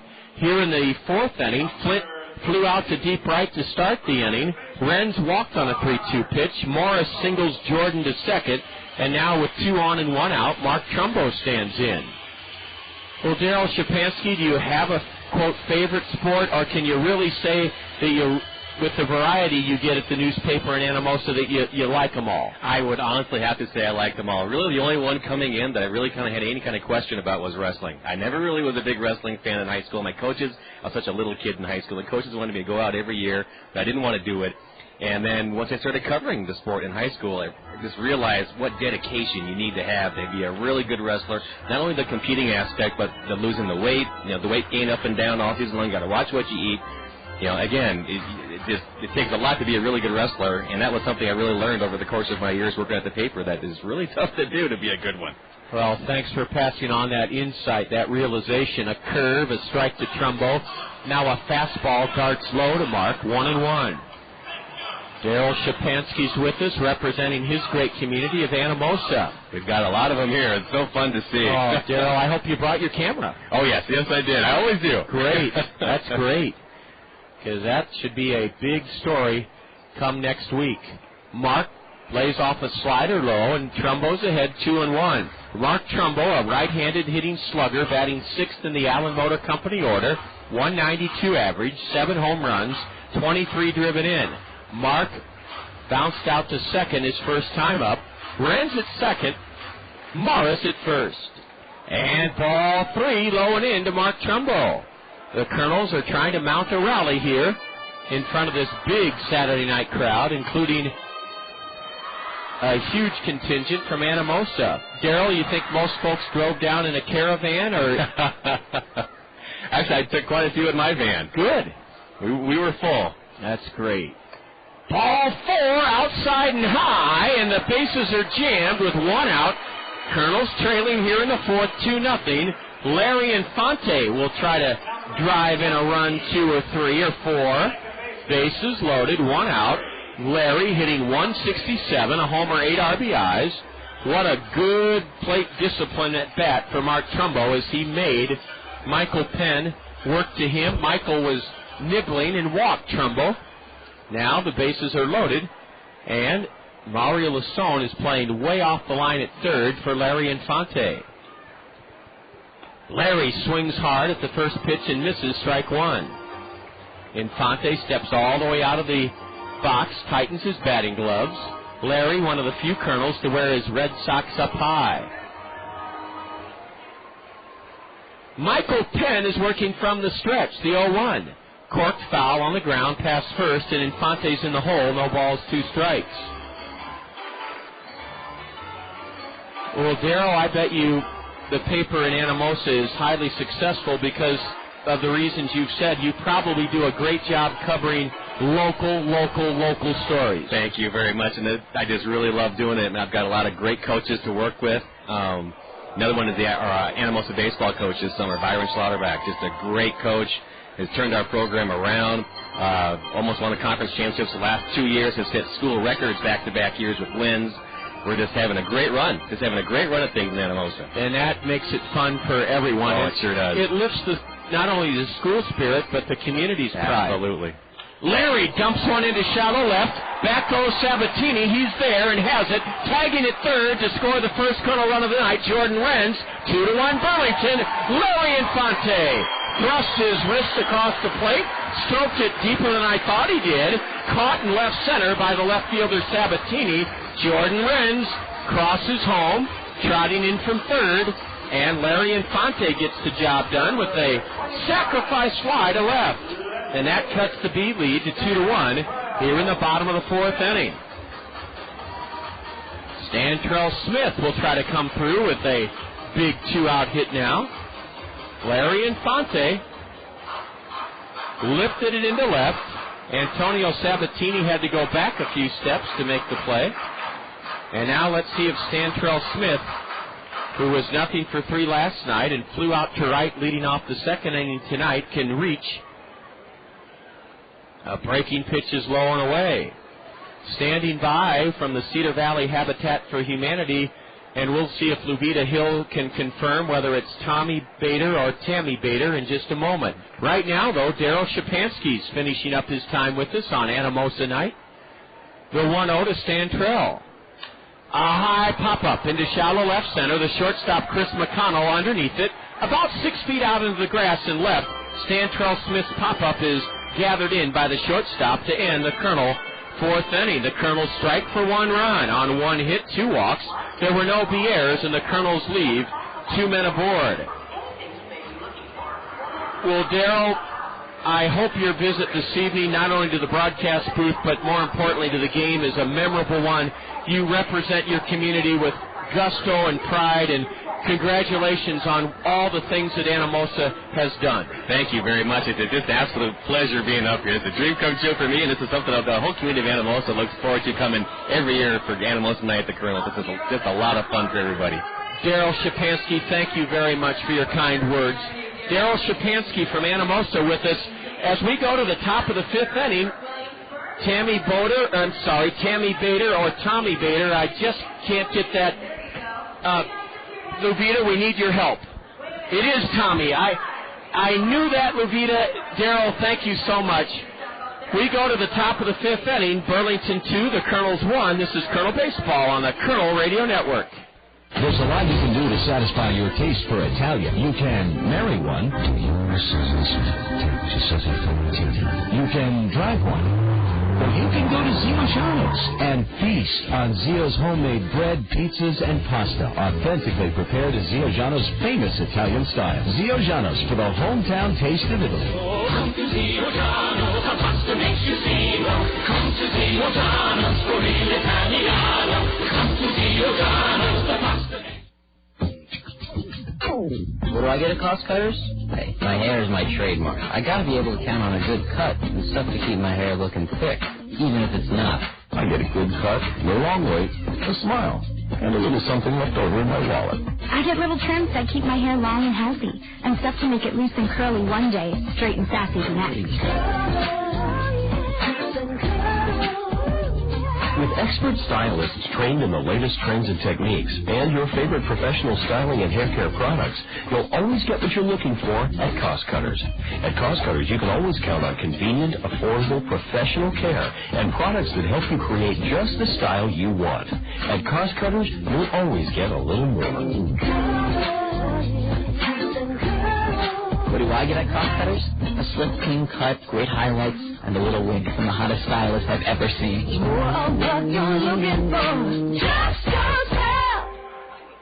We go already to the top of the 5th inning, and a 1-1 pitch from Andy Hill to the leadoff batter, Josh Johnson, is low for ball 2. It's not only Anamosa night here at the ballpark, but it's Cedar Valley Habitat for Humanity celebrating their mission, and what a mission it is Tommy Bader is here with us. A bouncer to first. Mark Trumbo can't handle it, and that'll be an error on the Colonel first baseman. He got a tough in-between hop, and Josh Johnson aboard with the second Colonel error of this ball game. Josh Johnson put the ball in play, and he's rewarded as Mark Trumbo was handcuffed on that weakly hit ground ball next to the base. The ball skipped by Mark, but Larry Infante was backing it up, and Josh Johnson holds at first. Well, Tommy Bader, the hardest part of our time together is me knowing how to say your name right. And you know you're not alone. That happens pretty often. Well, Tommy, thank you so much for being with us. You're wearing a pretty special smock, or chef's apron. Hey, there you go, Tommy. What's the significance? Well, the significance is tonight with Habitat Night at the ballpark. It's the second time that we have had raffles here, and so for those of you listening on the radio, you're not able to buy tickets. Well, I'll tell you what, the raffle is a pitch out and a throw to second by Martinez, and Josh Johnson's out. It went 2-4. Ball one outside to Chris McConnell. The Colonels pitched out, and Josh Johnson, as they show the replay on the Rockwell Collins game link, slid hard and knocked over Larry Infante. Larry held onto the ball as he took a nasty tumble right onto the batting helmet of the runner, Josh Johnson, who's out. Here's a bunt halfway between the plate and the mound, calmly fielded by Andy Hill, and Andy throws out Chris McConnell. 2 gone here in the B5th inning, 2-1 Burlington. Well, Tommy, the raffle is designed, I would suppose, to raise awareness for your cause and mission, Habitat for Humanity, raise awareness and perhaps raise funds. Absolutely, we raise money. Last year at Kernels Night at the ballpark that the Cedar Rapids Area Association of Realtors helped us have, we raised almost $2,400 in one night. In one night, in 5 innings of ticket sales, which means that for Habitat, that buys all the kitchen cabinets and all the bathroom cabinets for a house. Oh, Tommy, that is fantastic. That's fabulous. Wow. Here's a high fly ball into shallow right. The wind playing havoc with it, so Larry Infante bails out Jordan Renz. Jordan was dancing, not knowing what direction to go. Larry Infante gloves it off the bat of Mario Lasone in shallow right to end the B5th inning. No runs for Burlington. No hits, 1 error. A man caught trying to steal second. Nobody left for the visitors. They've stranded 4. We're going to keep it right here. We have that latitude and pick it up with Tommy Bader on the Habitat for Humanity, the Cedar Valley Habitat for Humanity. Tommy, you mentioned how far you can stretch $2,400. Where do you do your purchasing? How I'm sure you go to commercial outlets and various retailers. Where do you get the equipment and the building materials? You know, it really is. We bid out everything we need, and we also have a crew of employees, and me as staff make as many calls on area retailers and builders as we can to try to get the best help we can. And I would guess in this community that you are warmly received, and I bet people do as much as they possibly can. Yeah, this is a great community. This is a great community for giving, and everywhere from concrete folks to plumbers to electricians to material suppliers. You do what you can, and you do it with one family and one house, and then you start the next one. And that makes such a difference. How many houses per year is your goal to build, Tommy? Well, we have built anywhere from 1 to 8 houses a year. And actually, we have the volunteers who could build the 8, but what we're short on are the volunteer crew leaders who can teach all those folks how to build. The skills. Absolutely. Okay. Yeah, absolutely. So we always need the skilled leaders. We also need more land, and so we've got our eyes peeled for buildable lots and affordable lots that we can pick up. It's a dream come true. I first, as Brett Martinez leads off here in the bottom of the 5th inning, 2-1 in favor of Burlington. Habitat for Humanity, Cedar Valley Habitat for Humanity. Tommy Bader is with us talking about the fabulous accomplishments and goals and achievements they have. Brett Martinez, who lined out to right, takes a strike at the knees from fast-working right-hander Michael Penn. Now ball one inside. 2-1 in favor of the Bees. They've out-hit the Kernels 5-3. We're already in the bottom of the 5th inning. Breaking pitch is downstairs. Tommy, I first became aware of Habitat for Humanity when President Carter, shortly after he retired in the early 80s somehow became involved. Exactly. He's our most famous volunteer, and most people think he founded Habitat, and Habitat founders don't care. Well, you know what? That's neat. How old is the concept? 1976, the first Habitat houses were built. Here's a line shot past the mound into center. Brett Martinez hits the ball hard for the second time, and he drilled one past the pitcher. Beltai and Michael Penn has surrendered his fourth hit of the night. Let's see if Brad Kuhn will try to bunt Brett Martinez into scoring position. So 1976, Tommy, that hasn't been that long, but in that short a time, you guys have accomplished really, I'm not exaggerating, some real miracles. Well, in that short a time, actually, in August 2005, we passed our 200,000th house worldwide. Wow. So, 200,000 families, 1 million people. Here's a bunt in front of the plate, picked up by the catcher, Jeff Howell, and he fires to the first baseman for the out. What a great sacrifice by Brad Kuhn. It went catcher to first base, 2-3, and the Kernels have the tying run at second with 1 out. Credit Brad Kuhn for giving himself up. He bunted it about 20 feet in front of home plate, and on to second into scoring position for Heinle Statia, Brett Martinez. Tying run at second. 1 out here in the bottom of the 5th inning. 200,000 houses housing over 1 million occupants. A change up and a swing and a miss by Heinle. Habitat for Humanity has been in the spotlight again recently under the dire circumstances caused by the hurricanes down south, Tommy.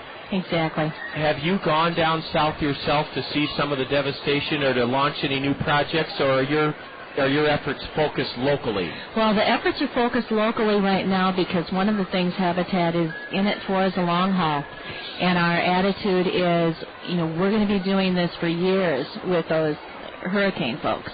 And so we'll be going down and organizing groups to go down and doing it here too.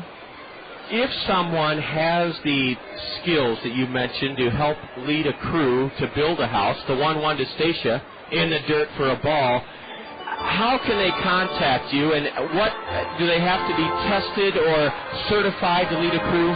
They don't have to be tested at all. In fact, usually, somebody's a crew leader if his or her friends say you could show people how to do it. Okay, so first-hand knowledge. You bet. And a new thing. As Heinle takes just outside, the Bees wanted the call. It's 3-1 to Statia.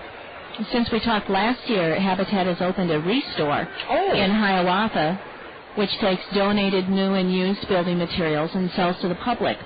We use in our houses what we can and then sell to the public what we can't. To raise money. Exactly. A grounder to second, advances Martinez to third, and Heinle Statia thrown out by Josh Johnson.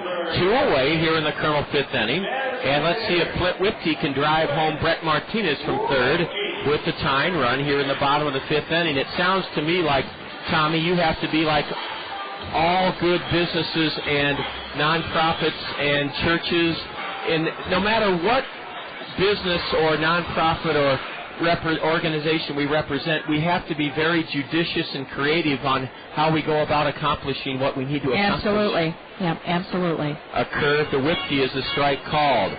And the Gazette, if I remember right, does a very good job giving the family and your organization, Cedar Valley Habitat for Humanity. Here's a ground ball punched off the batter's fist to shallow second, and Flint Whipke is thrown out by Josh Johnson as Michael Penn pitches around the leadoff single by Martinez, and the sacrifice bunt by Kuhn, getting both Statia and Whipke to roll out to second. No runs in the 5th inning for the Kernels, 1 hit. There were no B errors. The Kernels leave 1 and have stranded 5. We'll be back and wrap up our time with Tommy Bader from Cedar Valley Habitat for Humanity when the Bees bat in the top of the 6th inning. After 5, Burlington leads the Kernels 2-1. This is Kernel Baseball on the Kernel Radio Network. With spring comes a sound we're all familiar with. Lawnmowers. The Solid Waste and Recycling Department encourages you to mulch your grass this year, though, instead of bag. It's a practice known as grass cycling. Why grass cycling? Well, it saves time because you don't have to rake or bag your grass clippings. But it also saves money because those clippings contain essential nutrients, reducing your need for expensive fertilizers. Best of all, grass cycling helps to save landfill space. Do your part. Grass cycle. This message from the Solid Waste and Recycling Department. Did you know that June is Perennial Gardening Month? Peck's Flower Shop and Garden Center is your perennial plant expert with the best selection in town. Start your lasting perennial garden with Peck's great variety of new and all-time favorite perennials. From our selection of quality perennials, Peck's will help you select the right perennials for your garden or yard. Each week during the month of June, Peck's will feature a perennial plant available at a special rate. Be sure to look for this week's featured perennial as you stroll through our many acres of plants and flowers.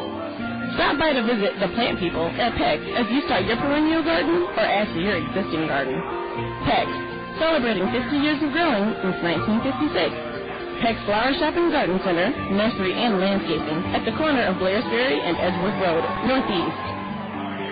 Colonel Broadcast Assistant Levita Hill with that important message from Peck's Flower and Garden Shop. Levita will be along in the bottom of the sixth inning to help us with the Springhouse Family Restaurant baseball trivia question. It's 2-1 in favor of Burlington. Andy Hill, the Colonel starter, surrendered a pair to the Bees in the second inning.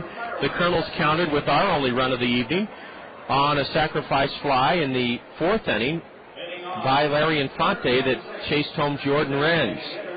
Cedar Valley Habitat for Humanity's Tommy Bader is with us. And Tommy, as far as families applying for or letting your organization know that they would love to be the recipient, I'm sure you just don't hand out houses. What process does someone, a needy person, go through? We've got three key criteria. One is our home buyers don't have adequate housing. They are of very low income. But they could afford a house if the cost and terms were right. Wow, that is an easy formula to understand. Yeah, it is. And then our home buyers become volunteers along with everyone else. Oh, so they help build the home? They help build others' homes and their own home. And I think the biggest myth is... There's a deep drive to left, way back, Stantrell Smith in front of the wall! He leaps and can't get it. Racing to second base is Brady Everett with a leadoff double. Stantrell Smith crashed into the 16-foot-high padded wall of the Randy Keel-Hompinen's Picnic Pavilion. Got a glove on that deep drive by the cleanup batter Brady Everett, but could not catch it. And the Bees have their leadoff man aboard with a double here in the top of the sixth inning. Burlington leads it 2-1. Tommy, you were about to say some of the one of the misconceptions about a Habitat for Humanity so-called recipient. Right. The biggest myth is that Habitat houses are given away. And, in fact, Habitat is simply a great opportunity and a good deal that's given. But Habitat houses are paid for. Yes. And our home owners, our home buyers. Here's a line shot foul into the Papa John's Plaza down the right side. Strike one to Jeremy Jerschel. And I'm glad you clarified that, Tommy, because everybody wants a that feel-good feeling when the new buyer and owner turns the key and walks in. But I'm glad you've told our listeners that they have participated. They've followed the guidelines. They've helped build the house. They helped build other houses. Here's a bunt to first. Mark Trumbo picks it up with his glove and tags out Jeremy Jerschel. Jerschel with a dandy sacrifice, bunting up the first base side, and he's out on an unassisted put-out by Trumbo. And the owner of the home buys the home, and therefore that home ownership pride. You bet. Yeah, you bet. And our houses, the reason our houses are affordable, not only does the volunteerism keep the cost down, but our mortgages are at 0% interest. Oh, that's wonderful. So that's why someone of very low income can afford those monthly payments. Boy, that is great. The infield in for the play at the plate, and Jeff Howell takes Andy Hill's first pitch low. The Colonels get Rafael Cruz up and throwing in the right field bullpen. We're in the top of the sixth inning. We'll have our Springhouse trivia question for you in the bottom half of the sixth inning. Colonel infield in. Howell lines it into right center. On the run. Renz will catch it. Jordan's throw to the plate. Can it be on time? Here it is. Runner safe. standing up. Brady Everett, a fine throw by Jordan Renz, but not in time to get Brady Everett, and a sacrifice fly. A sacrifice fly to right by Jeff Howell gives the Bees their original 2-run lead back. Burlington up here in the 6th inning, 3-1. That's good fundamental execution by the Burlington Bees. Now with the bases empty and 2 away, Carlos Arroyo at the plate.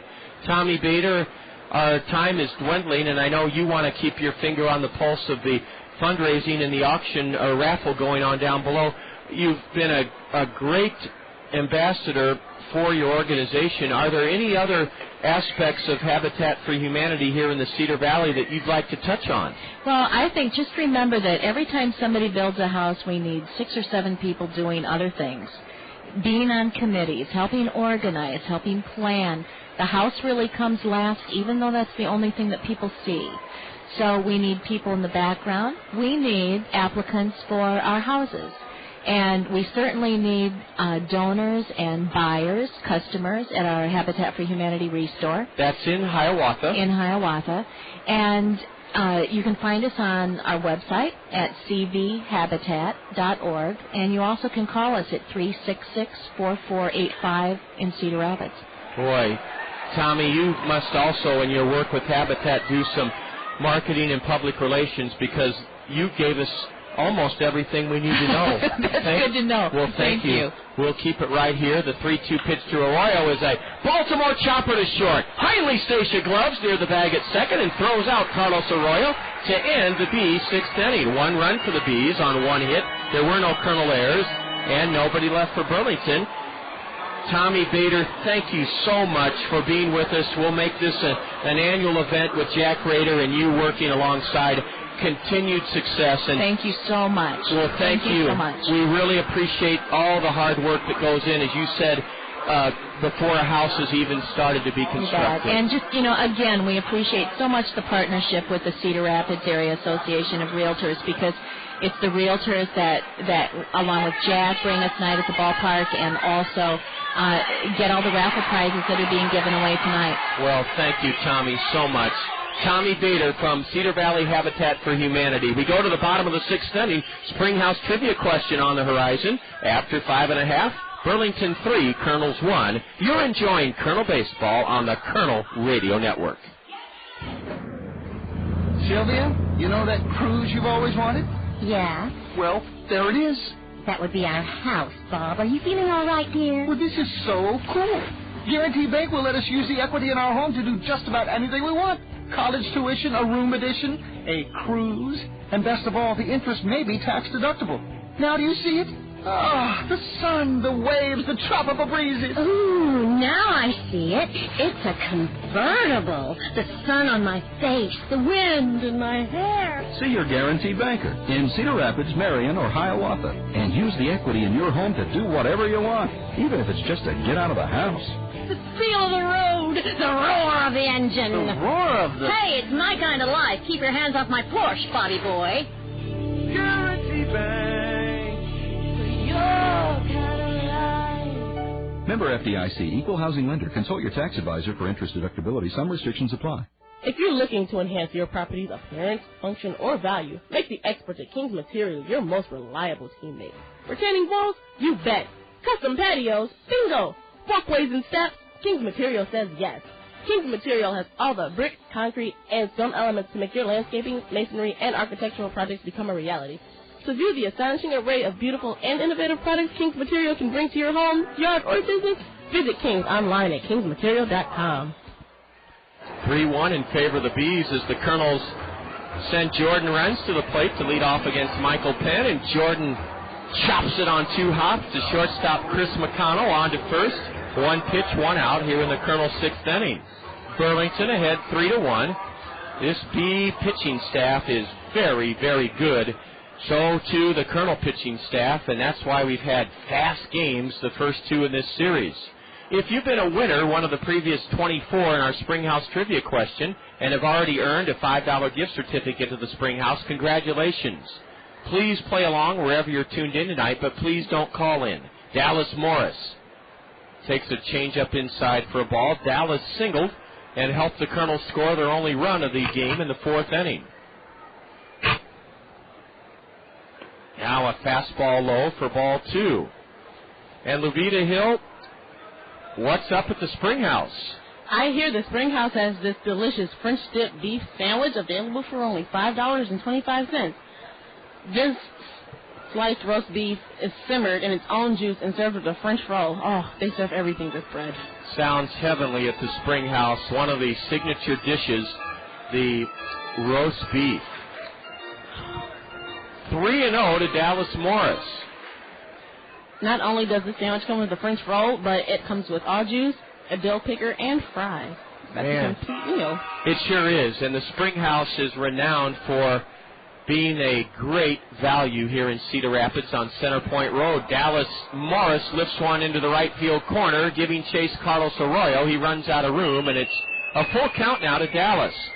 Well, Luvita Hill, with that signature dish to tempt our listeners to go to the Springhouse, let's tempt them with the means to visit the Springhouse, a $5 gift certificate if they can come up with the right answer to tonight's Springhouse trivia question. We'll have it for you after this payoff pitch from Michael Penn to Colonel third baseman Dallas Morris. Swinging a foul off to the right. The trivia question is, this Hall of Famer is the last Cleveland Indian pitcher to win 20 games in a season. Name this pitcher. We'll repeat the question in a moment, then give the phone number to call. The next payoff delivery to Dallas. Low, ball 4, and that is the fourth walk issued by right-hander Michael Penn. It comes with one out here in the Kernels' sixth inning. 3-1 Burlington, the batter, Mark Trumbo. The question once again, this Hall of Famer is the last Cleveland Indian pitcher to win 20 games in a season. Name this pitcher. The number is 896-7589. 896-7589. That's right, 896-7589. Mark Trumbo, the tying run at the plate.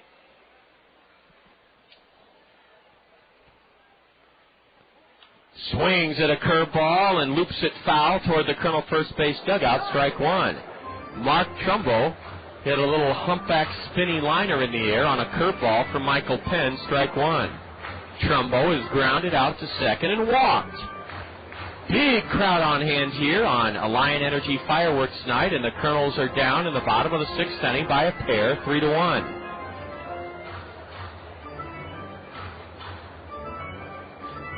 Right-hander Michael Penn comes set and pitches. Here's a high pop foul on a fastball straight over our heads. And it's 0-2 to Mark Trumbo. We may have struck gold on our very first call in the Springhouse trivia question tonight.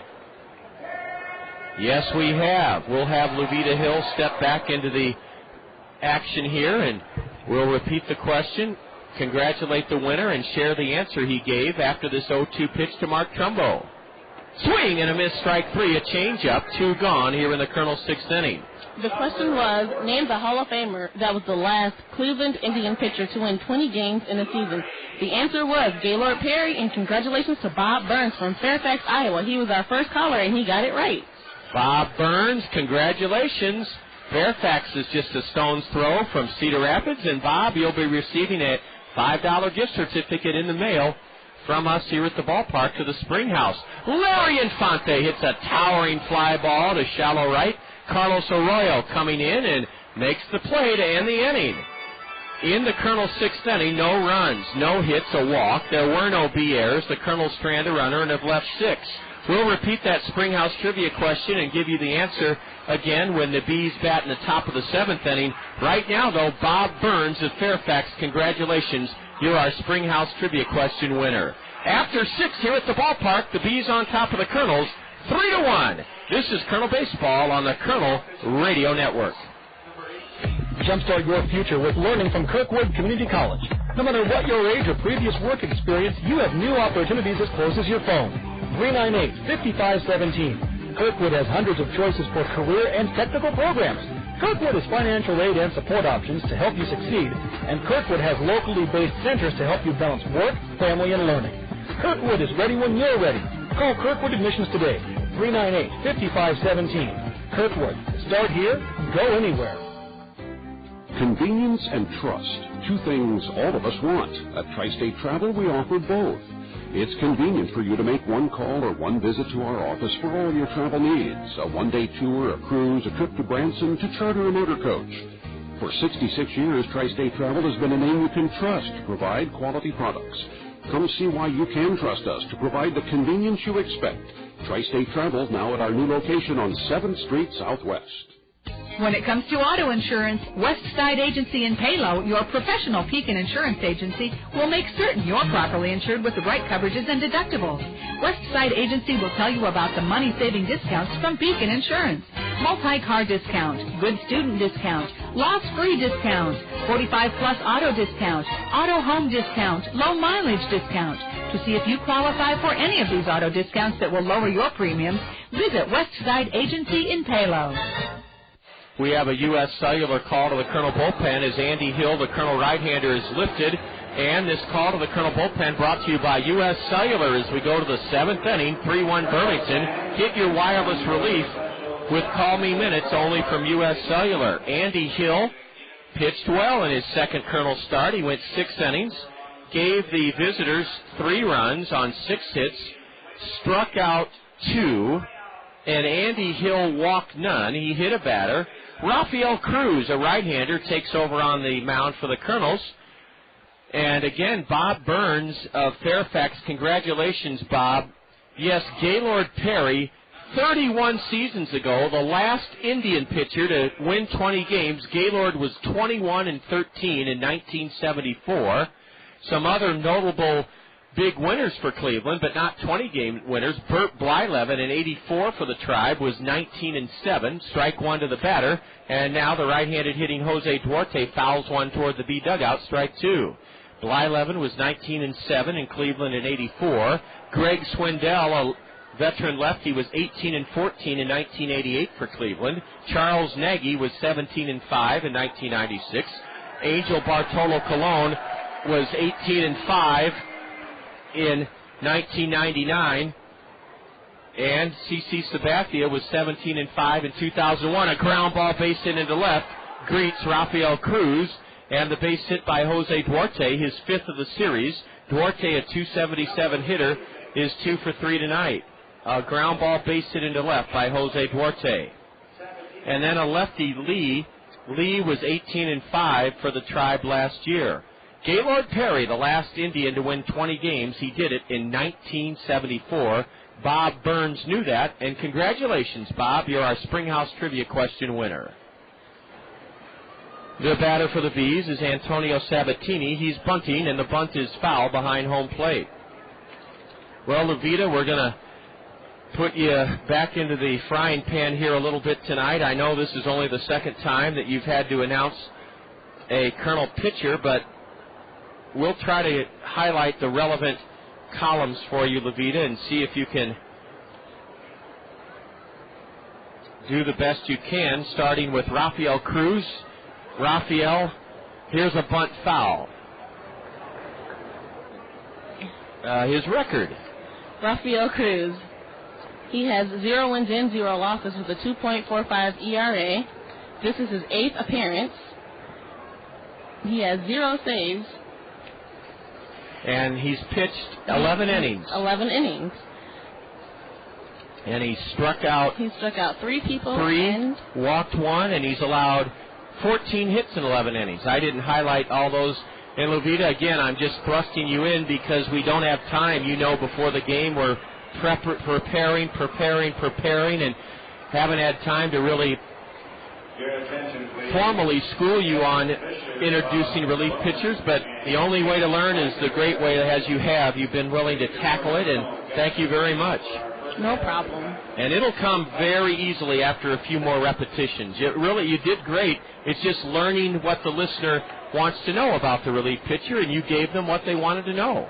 Rafael Cruz ahead of Antonio Sabatini, 0-2.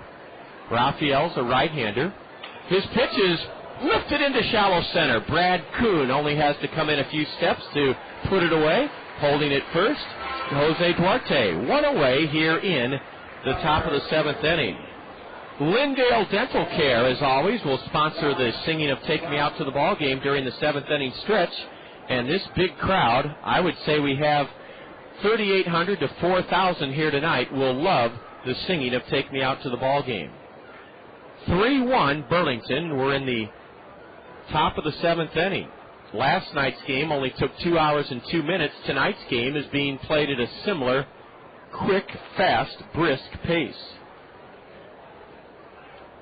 A bunt attempt foul by Josh Johnson. He was bunting, I think, for a base hit with 1 out, trying to get that runner, Duarte, to second.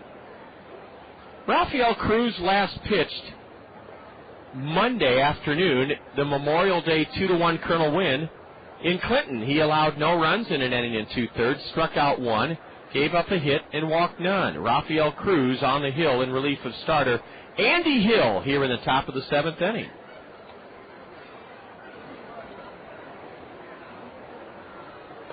A fastball rides high to the leadoff batter. Josh Johnson, who reached on a Mark Trumbo error at first his last time up, but then Josh was caught trying to steal second, a delayed steal attempt. The Kernels have a right-hander up in their bullpen down the right field line. Robert Romero. Josh Johnson, 5'8", left-handed batter, swings and misses. The runner goes. A throw to second, cut off by Stacia, and they have Duarte hung up between first and second. He's in a pickle, a cat-and-mouse game. He's finally tagged out near first base by Larry Infante. That was some adventure, some hot box. And I'll take my headset off and have Al Gruwell help me out. I know Al already gave the scoring play, but Al Gruwell, if you could give it to me again. I lost track of all the throws on that rundown. Official scorer Al Gruwell, if you could relay through your system one more time how that caught stealing, how the caught stealing went. Well, I'll try to recount it. Al, I don't think, is tuned in tonight. Next booth over. It went 2, 6, 3, 4. Here's a high can of corn lifted into left. It's caught for the last out of the inning by Santrell Smith. The caught stealing Duarte, catcher, shortstop, first baseman, second baseman, I think.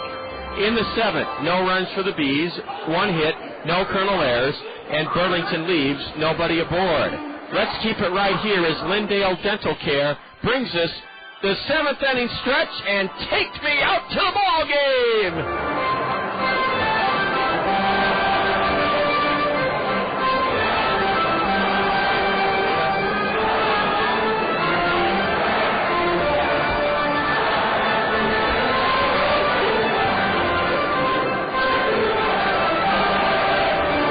Lindale Dental Care bringing us singing of Take Me Out to the Ball Game, 7th inning stretch. After 6.5, Burlington on top of the Kernels, 3-1.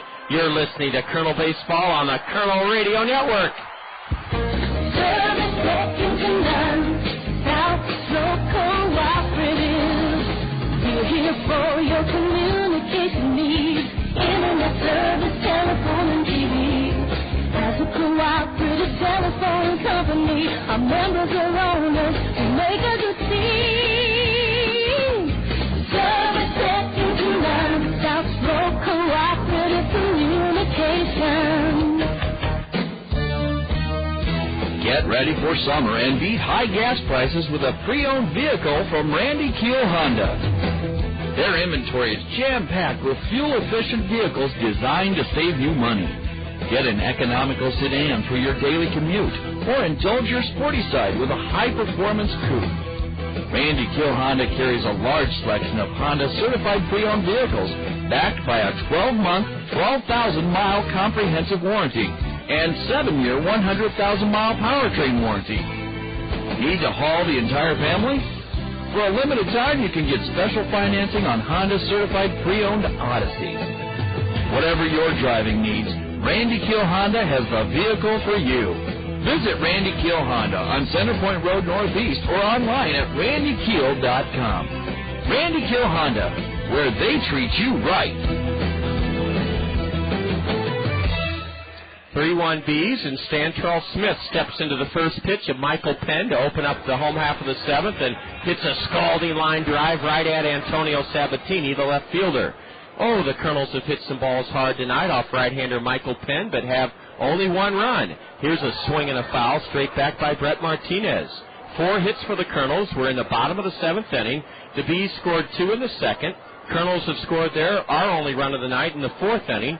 Burlington scored another in the 6th, and it's 3-1. We're already in the bottom of the 7th as Brett Martinez takes inside for ball 1. Martinez is 1 for 2 tonight. Now a fastball inside. It's 2-1. It looks like Robert Romero will take over on the hill in the top of the 8th inning for the Kernels.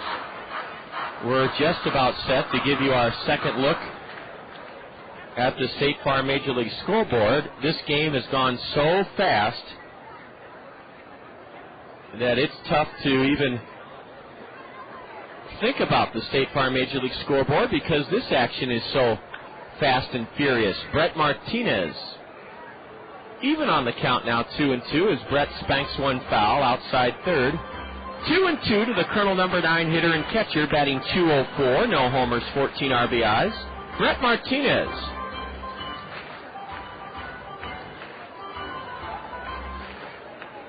Breaking pitch, and it's topped to shallow third, cut off by Mario Lasone, who laser beams his throw to first in time to get Brett Martinez. Mario Lasone had to go quickly to his left to cut off that softly hit topper to the left side, and Lasone has sparkled defensively in this series, throws out Martinez.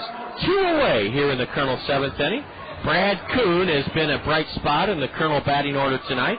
Walked in the first, bunted his way on in the third, and then laid down a sacrifice bunt in the 5th inning. Brad, a left-handed batter, takes a strike one. We'll keep it right here after the Colonel's bat in the 7th, and Colonel broadcast assistant Luvita Hill will give you a complete rundown on the scores on the State Farm Major League scoreboard. A change-up and a swing and a miss by Kuhn, strike 2. 3-1 Burlington, bases empty, 2 away here in the home half of the 7th. A big crowd here for the second game of this series, and Alliant Energy fireworks. A fastball is low, and it's 1-2 now to Brad. Burlington has a right-hander up in their bullpen. And that's Andy Trumbo. Here's a drive into left center. Extra bases for Brad Kuhn. It's between Sabatini and Duarte. Brad is stopping at second with a 2-out double. Brad Kuhn has his second hit of the night. He reaches for the third time in 4 trips. Brad laced a double between Sabatini and Duarte into the left center field gap, and with 2 out, Brad was very smart to hold on at second with a 2-out double. And Kuhn has his 6th double of the year. The Colonels have a runner in scoring position here in the 7th inning. 2 out for Heinle Statia. And here comes Jim Gabella. We may have a pitching change. Craig Trumbo, a right-hander, is going to take over for Michael Penn. As Trumbo comes in, State Farm Insurance agents Gary Schubat, Brad Dunn, Dale Thompson, and Al Shetler bring us a look at afternoon and night action on the State Farm Major League scoreboard. Games played in the American League this afternoon. Our parent club, the Los Angeles Angels of Anaheim, and the Indians knocked off the Angels at Jacobs Field 14-2. The A's nipped past the Twins at the Coliseum this afternoon 2-1. And at Camden Yards, the Orioles bowed to the Yankees in 10 innings, 6-5. Games in progress in the American League. At Comerica Park, the Tigers lead the Red Sox 3-1 in the top of the 8th. At U.S. Cellular Field, the White Sox lead the Rangers 8-5 in the top of the 7th. And the Blue Jays have a 6-2 advantage over the Devil Rays at Tropicana Field in the bottom of the 9th. Yet to take place, Royals and Mariners at Safeco Field. That's a look at our American League and now our National League. At Turner Field this afternoon, Diamondbacks Braves, Diamondbacks took it 4-2. And in the evening games, Diamondbacks Braves, the Diamondbacks took it again 10-4. A doubleheader win for Arizona in Atlanta. This afternoon, the Giants and Mets at Shea Stadium. The Giants won that one 6-4. And still taking place, the Giants and Mets at Shea Stadium. The score is all tied up there, 2-2 in the bottom of the 8th. A final score at Busch Stadium, Cubs-Cardinals. The Cubs took that one 8-5. And at Dodger Stadium, the Dodgers led the Phillies 8-2. Taking place still at Minute Maid Park, the Astros trail the Reds 7-3 in the top of the 9th.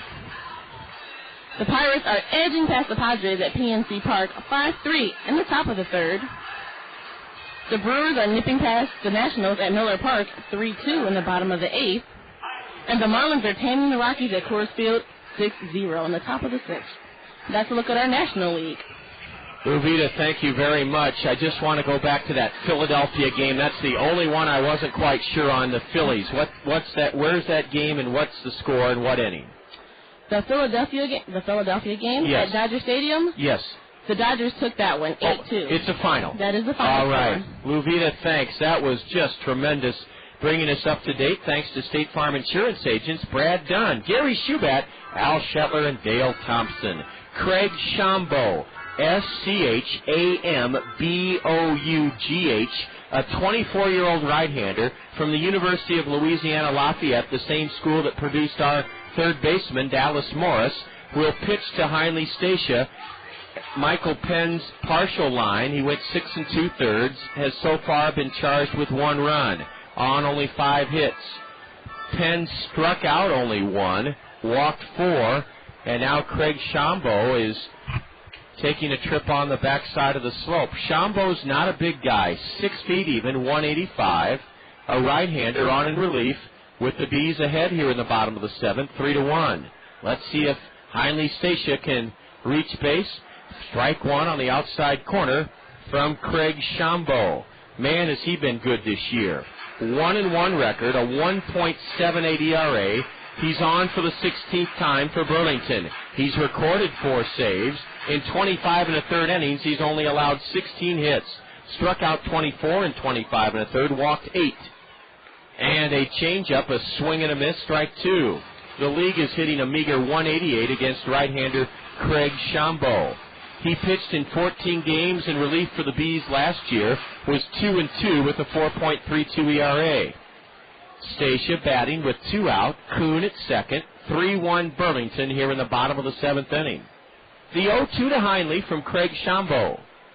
Tapped weakly to second, a worm burner, and up with it is Josh Johnson on to first to retire Heinley Stacia and the Kernels here in the 7th inning. No runs in the 7th for the Kernels. 1 hit, a 2-out double by Kuhn. There were no Burlington errors. The Kernels leave 1 man aboard, a stranded 7. We go to the top of the 8th inning before this big crowd, and the Kernels trail Burlington after 7, 3-1. This is Kernel Baseball on the Kernel Radio Network. The next time you catch yourself about ready to throw away a glass jar or glass bottle, stop. Glass jars and bottles are recyclable. Simply rinse out your glass, put the lids in your blue recycling box, and place the glass items in a plastic container. A plastic bucket or small plastic wastebasket will do just fine. Use 1 plastic container for clear glass and a second separate container for colored glass. Set your plastic container or containers with your glass in them next to your blue recycling box for curbside collection. Remember, glass is recyclable. Hi, I'm Gary Dolphin. You know, Hometown Restyling has served Eastern Iowans since 1986, providing the very finest in windows, siding, and sunrooms. Their experienced staff can handle the job from start to finish, including plans, permits, and inspections. Plus, Hometown Restyling is nationally recognized by Professional Remodeler, Qualified Remodeler, and Remodeling magazines. Call Hometown Restyling for your next remodeling project, or better yet, visit one of our beautiful showrooms in Hiawatha or Coralville. Hometown Restyling, because there's no place like home. Technology pervades every aspect of our daily lives. This remarkable age we live in has a machine or a computer to meet almost all of our needs. But you won't find a technological device that can provide you with the personal attention for something as important as insurance. Neighbor Insurance Services, your professional Pekin insurance agency in Hiawatha, is trained on all insurance matters, including how much coverage is enough coverage. For personal attention to all of your insurance needs, see the insurance professionals at Neighbor Insurance Services in Hiawatha. Robert Romero is on the hill for the Kernels, answering a Kernel U.S. Cellular call to the bullpen. Get your wireless relief with Call Me Minutes only from U.S. Cellular. Robert Romero, the second relief pitcher used by the Kernels. Rafael Cruz pitched a scoreless seventh inning. Gave the Bees one hit, struck out none, walked none. Robert Romero, a high draft pick by the Angels out of Grayson Community College in Texas. Robert was taken in the 7th round by Los Angeles last year. Romero, 0-1 this year, pitching for just the 12th time, a 2.70 ERA. Robert, in 13 1/3 innings, has allowed just 8 hits. Fanned 11 in 13 1/3, walked 6. Robert Romero will try to keep it a 2-run game, 3-1 Burlington here in the top of the 8th inning. Chris McConnell, nothing for 3 so far tonight. Right-handed hitter. Has popped to second, grounded to third, and been thrown out trying to bunt his way on by starter Andy Hill. Romero misses low, ball 1. Robert doing some landscaping on the mound where his left landing foot hits on the hill. Open stance, Chris McConnell's only 5'8". The shortstop hits it hard to second. Larry Infante moves quickly to his left, has it, and pegs out Chris McConnell. McConnell's 0 for 4 as he hit it sharply to second. 1 away here in the top of the 8th inning. Our baseball fun fact takes us back to the I-70, the Interstate 70, 1985 World Series between the Royals and Cardinals. Game 6 was pivotal. A lot of Cardinal fans have never forgiven umpire Don Denkinger for the call he made on a George Orta ground ball late in the game. But our baseball fun fact, it was a former Cardinal, Dane Orge, who was a pinch hitter for Kansas City in that 6th game at Kauffman, then Royal Stadium. It was former Cardinal Dane Orge who pinch hit for Kansas City and drove in the game-winning run in the bottom of the 9th inning. The Royals then clobbered the Cardinals the next night. Joaquin Andahar blew up in anger on the hill, and Kansas City, with Buddy Biancalana as the MVP of the 1985 World Series, beat the Cardinals in 7 games. But it was a former Cardinal, Dane Orge, who burned his former team as a Kansas City Royal pinch hitter. Robert Romero walks Mario Lasone on 4 pitches. All 4 were over but low, and Robert Romero will now have to face Brady Everett, 1 on, 1 out, here in the 8th inning. We should have our Ladco or our Ahern Plumbing and Heating attendance announced between the top of this 8th inning and the bottom of the 8th inning. And I'm hoping it will begin with the number 4. I hope we have over 4,000 here tonight. Ball or strike 1 on the outside corner as Brady Everett stares back at the plate umpire. The Cubs have taken 2 over the Cardinals at Busch Stadium, a 5-hour and 4-minute marathon last night. And then today, 8-5, the Cubs were winners. Strike 2 to Brady Everett from Robert Romero. Robert, a very soft-spoken, kind-hearted fella. Facing Brady Everett, right-handed hitter. DH, hitting .351 in 11 games. Doubled and scored to make it 3-1 Bees. Back in the 6th inning, Everett stays alive and pops one foul up onto the Miller Mezzanine Terrace above the Colonel first base dugout, where they're here from Fireisen. Mario Lasone leaves away at first with 1 out. He's running. A pitch is nubbed foul behind home plate. Sunday, June 18th. The last game before the All-Star break. And Luvita, that's Father's Day. That is Father's Day, and we are hosting a Father's Day brunch from 10 a.m. till 1 p.m., not 1 a.m., that's 1 p.m.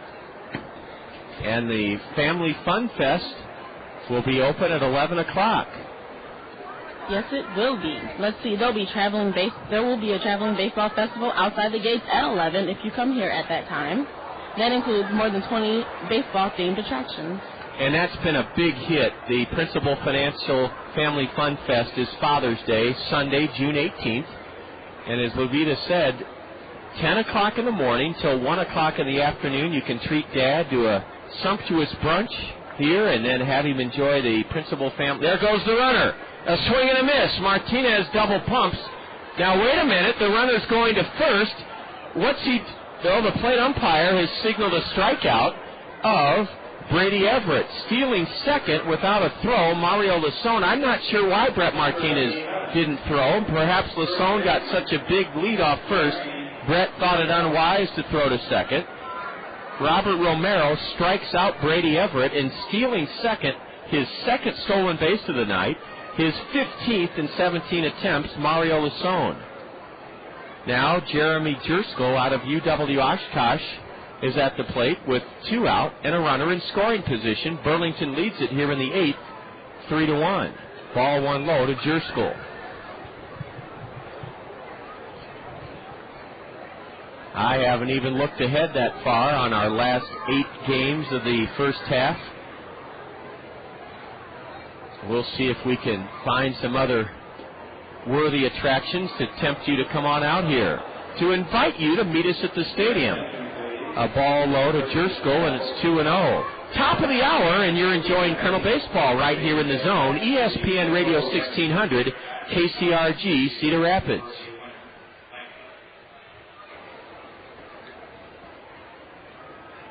Mario Lasone leading away at second. The 2-0 from Robert. Corked foul high up into the screen near the Kernel first base dugout. The Kernel record here at home this season, 12 wins, 12 losses. Burlington is 11-16 on the road, but they're leading here tonight 3-1 in the top of the 8th inning. Jerskell on the 2-1 delivery takes it for ball 3. I don't know what was wrong with it. Looked over from here, but ball 3. Jeremy hitting .226 on the year.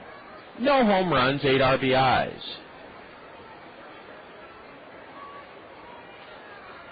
And he walks. The pitch down and in for ball 4. Let's see if Kernan Ronan pays a Mercy Medical Center heart-to-heart conversation with Robert Romero. He sure is. And this heart-to-heart conversation between Robert Romero and Kernel pitching coach Kernan Ronan brought to you by Mercy Medical Center. That's right. You owe it to yourself and the people who love you to find out what your risks of heart disease are with a $35 heart-to-heart screening at Mercy Medical Center. It's quick, easy, and convenient, and it could save your life. Call Mercy today at 398-6821. Well, thank you, Levita. The Mercy Medical Center heart-to-heart conversation between Kernan Ronan and Robert Romero is over, and it's 2 on, 2 out for Jeff Howell, the catcher. Howell made it 3-1 Burlington with a sacrifice fly his last time up. Jeff Howell, a 23-year-old from Florida. Right-handed hitter. Romero's first pitch is high, ball 1.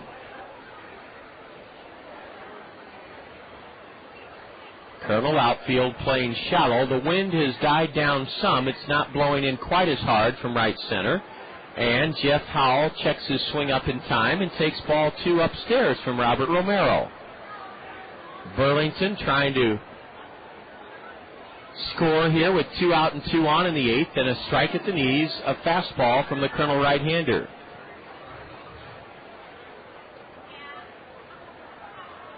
Romero chomping on the bubble gum in his mouth, comes set, at the belt, the 2-1. Almost hit the batter, ball 3.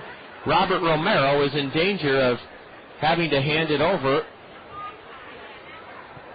to Tim Madison. Tim is warming up in the Kernel right field bullpen. The 3-1.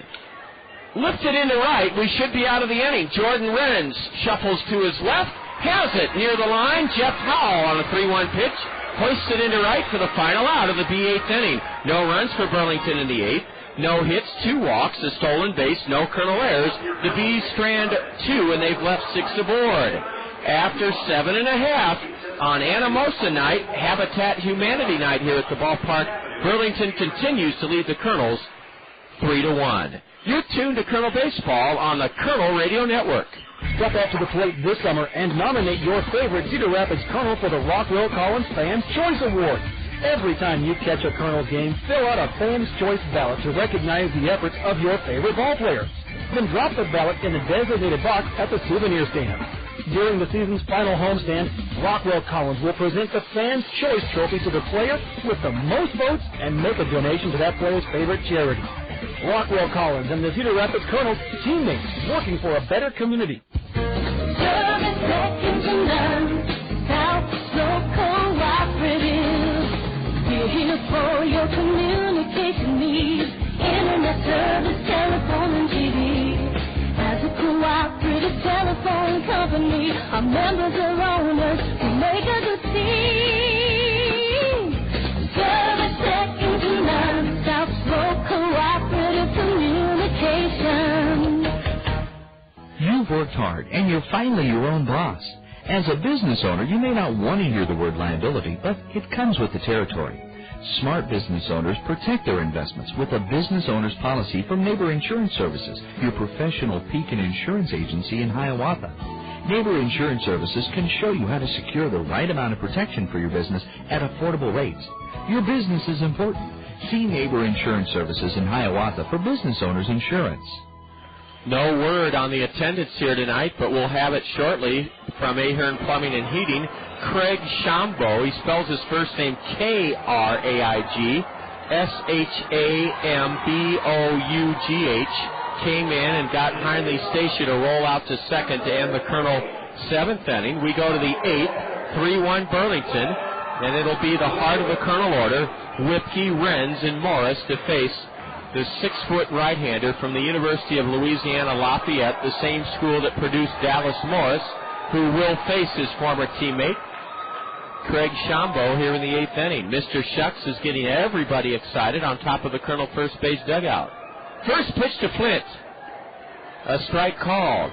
Shambo is a changeup specialist. He won't throw anything over 85 miles an hour, and he's very, very difficult to gauge. Here's a pitch low, and that's ball one to Flint Whipkey.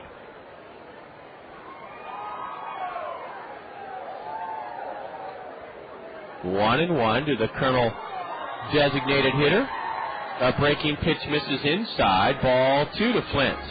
The Kernels trail by a pair. Bottom of the eighth inning. And Flint Whipkey's ahead. 2 balls, 1 strike. Ryan Aldridge heads down to the Kernel bullpen. Flint dribbles the 2-1 pitch foul towards the B third base dugout.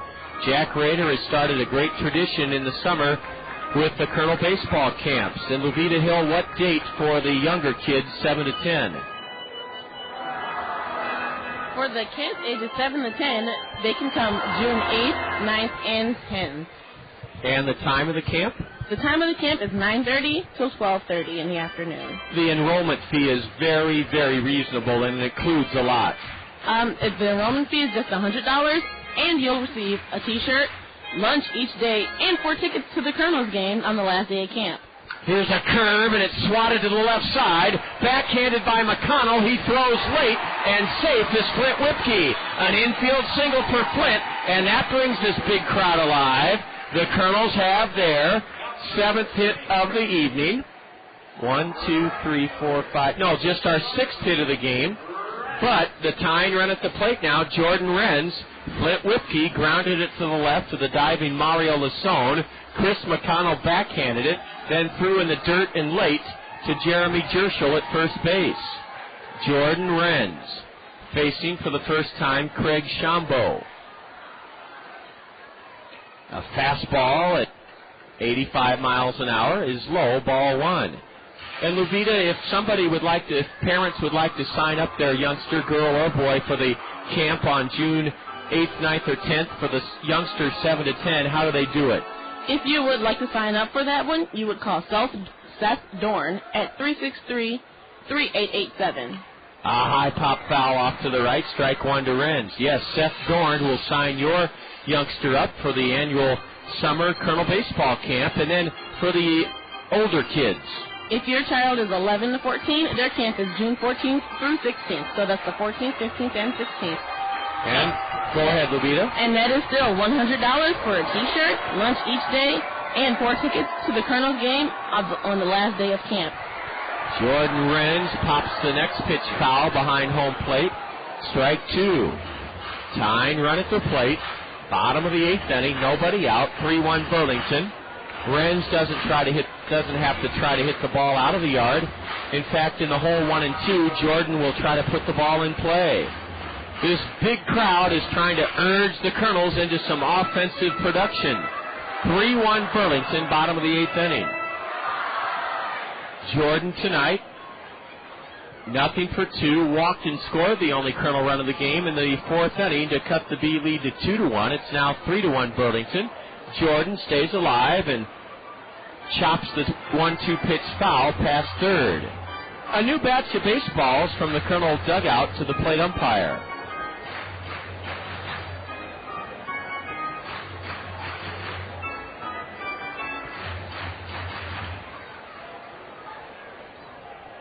Whipke leads away from first. He's not running. Here's a high fly ball into left. Coming on is Antonio Sabatini. In shallow left, he makes the catch.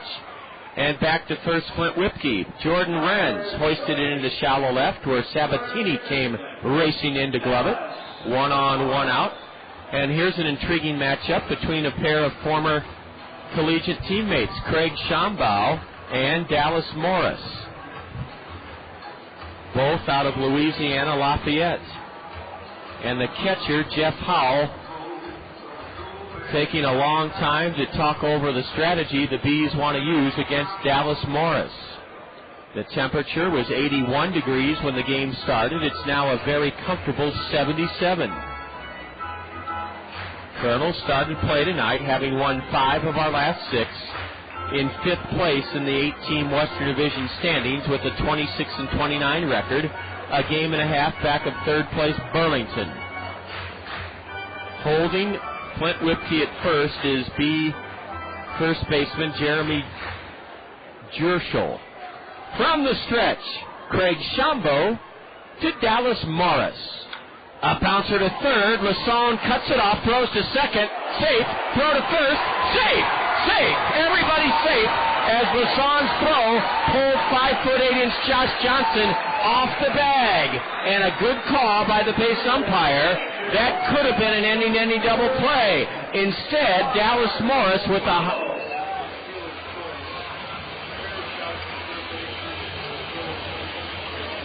Morris reaches on a fielder's choice. Mario Lassone, who's fielded so well in this series, is charged with a throwing error, only his 6th error of the year. He threw just high enough that tiny Josh Johnson had to come off the bag at second. Clint Whipke made it. The throw by Johnson to first not in time to get Dallas Morris, and now the crowd comes even up to a further pitch of excitement with Mark Trumbo batting. 2 on, 1 out. Trumbo could bring this crowd to a sheer eruption of ecstasy and delight with a long one. Strike 1 from Craig Shambaugh. Boy, this crowd is revved up for the Kernels to try to get something done here in the bottom of the 8th inning, trailing by a pair, 3-1. A double play ball to short. McConnell the second out. Johnson to first. Out. Double play. The Bees turn a inning-ending 6-4-3 double play. It was very close at first. The crowd howls at the call by the plate umpire, or the base umpire, but Mark Trumbo ends the Kernel 8th inning by bouncing into a 6-4-3 twin killing. No runs for the Kernels. 1 hit, a leadoff single. 1 B error, their first of the evening. The Kernels leave 1 and have stranded 8 in 8 at-bats. We go to the top of the 9th inning. We should have our Ahern Plumbing and Heating sponsored attendance for you when the Bees bat against Tim Madison, the new Kernel hurler, in the top of the 9th. After 8 innings, it's the Kernels down by a pair to the Bees, 3-1, and this is Kernel Baseball on the Kernel Radio Network.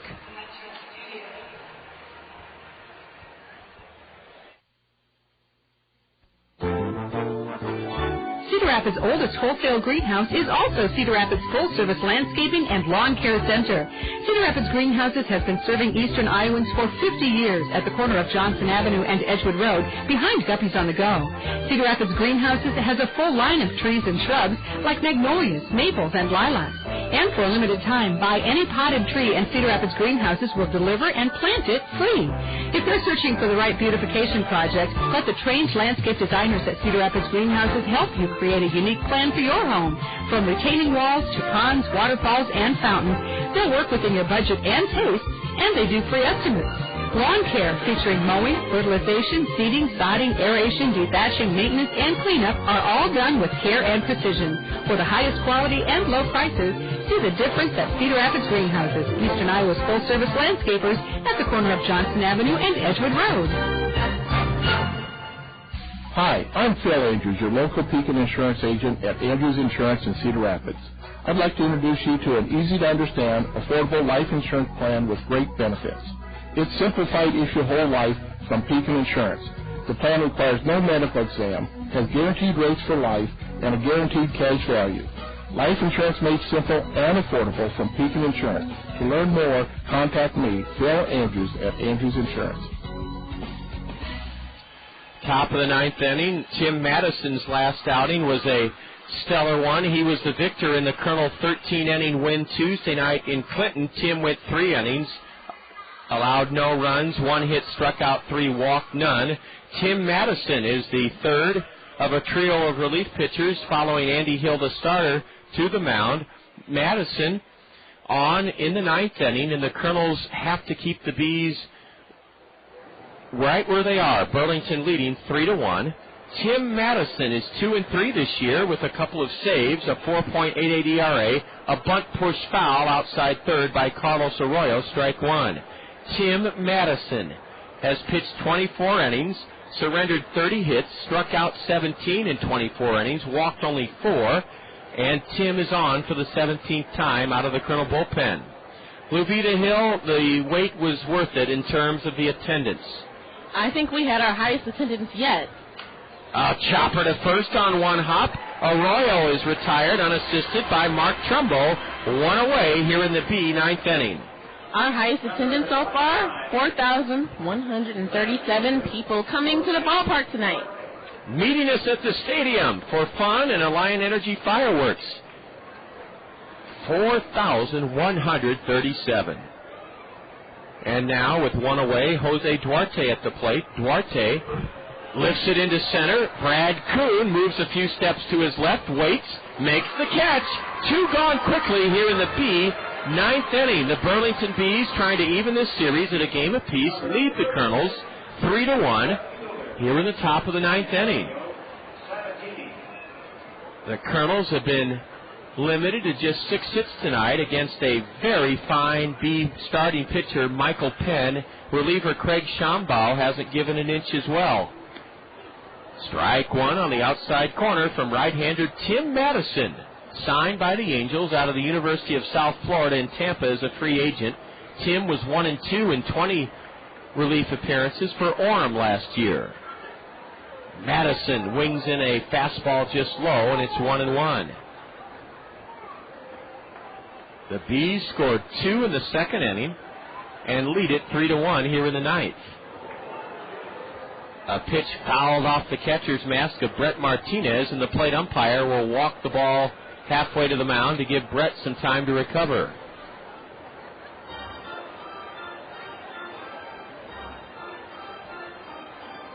So far tonight, Sabatini has struck out but reached on a wild pitch, has been hit by a pitch and flown to center. Burlington only has 7 hits in this game. 1 ball, 2 strikes to Antonio Sabatini. And he cues it off the end of the bat foul towards the Kernel bullpen where Ryan Aldridge is throwing.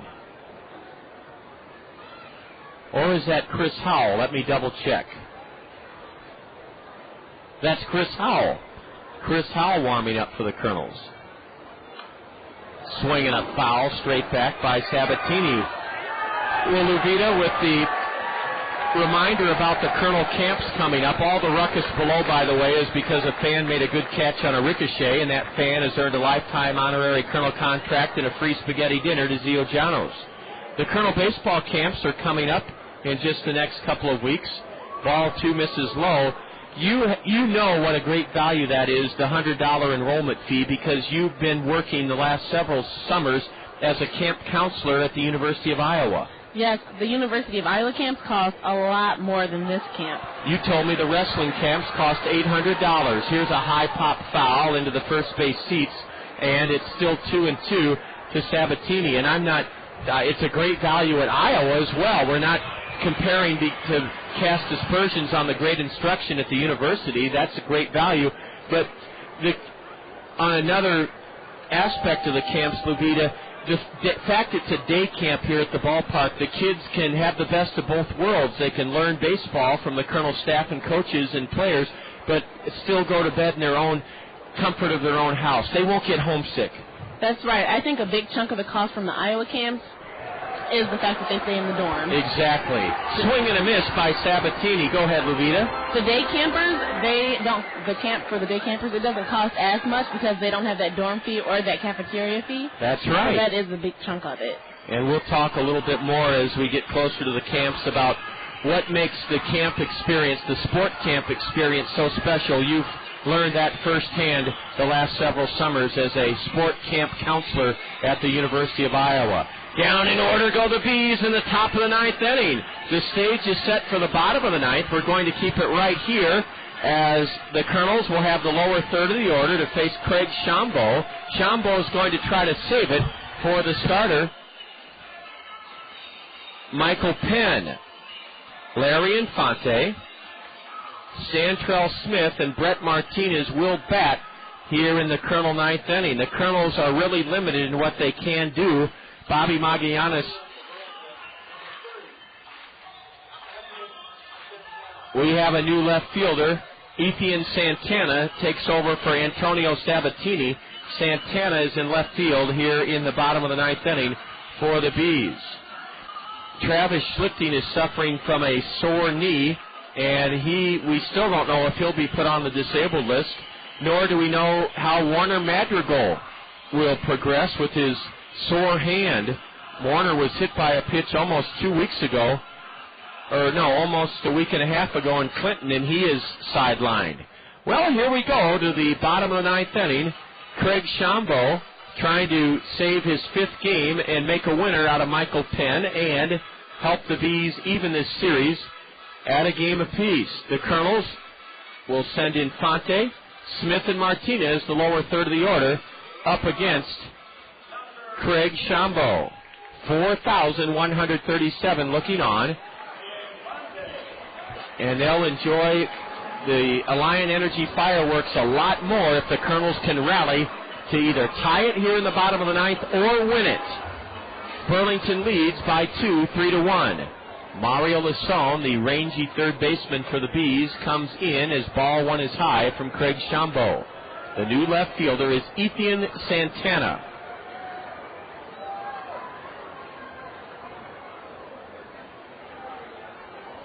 Strike one from Trumbo. Craig does not throw hard.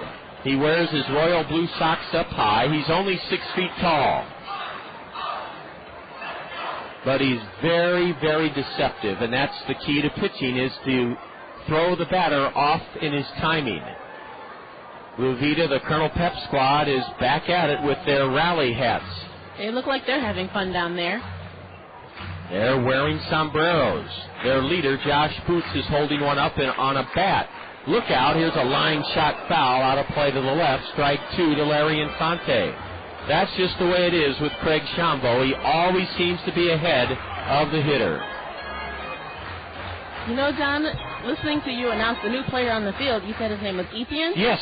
I know that you're a big one for spellers. Yes. And Etienne is almost sort of like Etienne. It is Ethien. And Etienne is Etienne. And in French that means Steve, or Stephen. I did not know that. Now, Santana, with that last name of Santana, we'll see where he's from.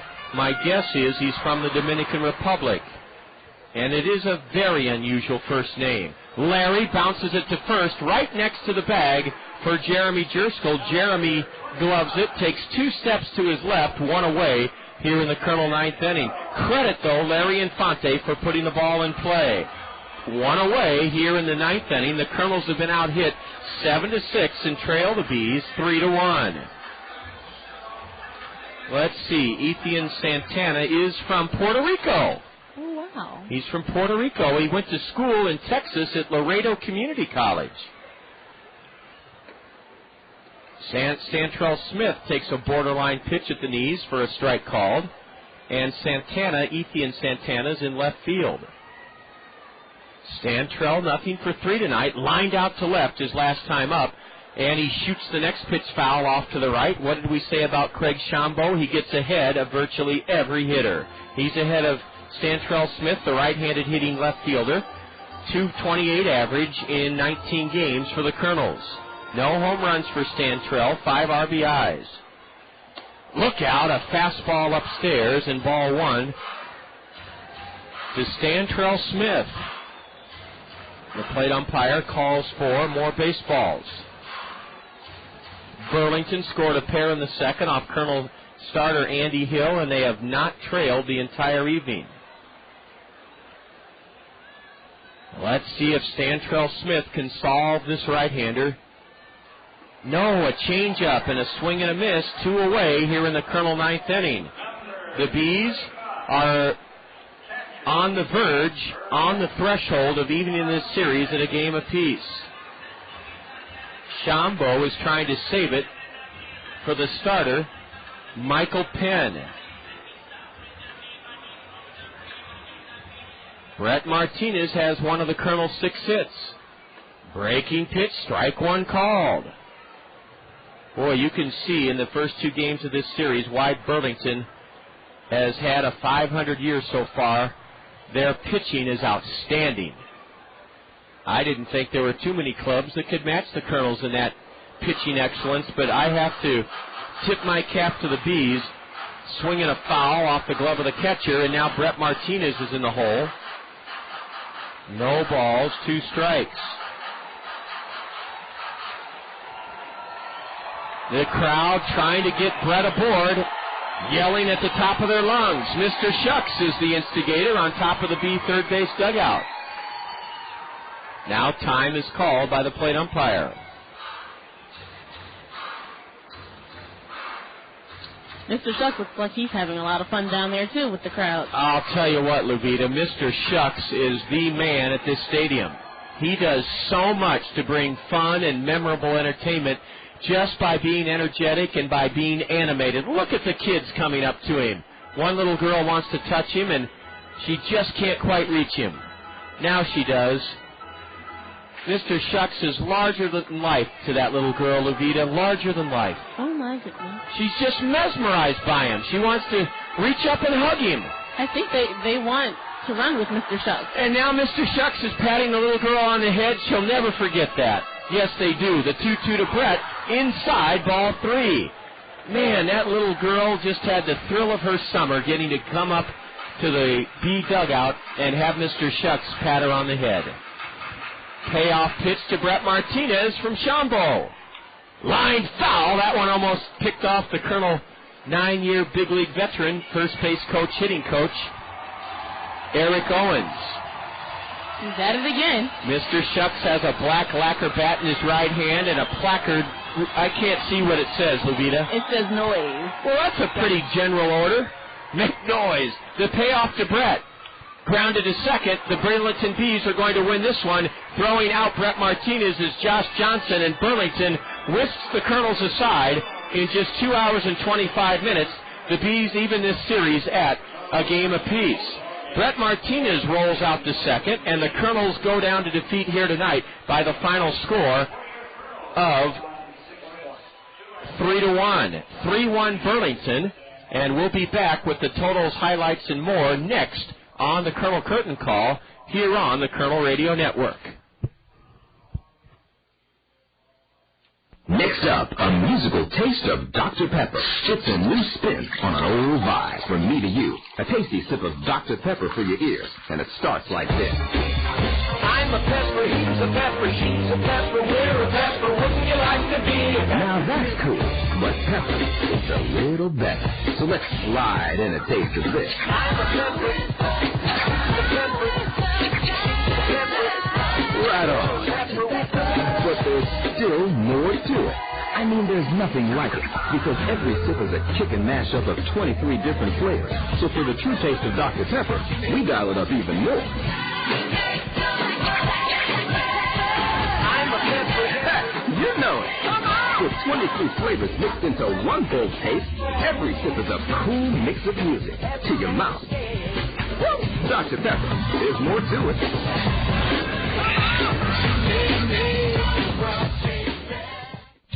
Your home is a place for savoring all the good things in life. It's a place for celebrations. It's a place where memories are created. To make sure your home is properly insured, visit Sheets Forest Draper in Marion, your professional Pekin insurance agency.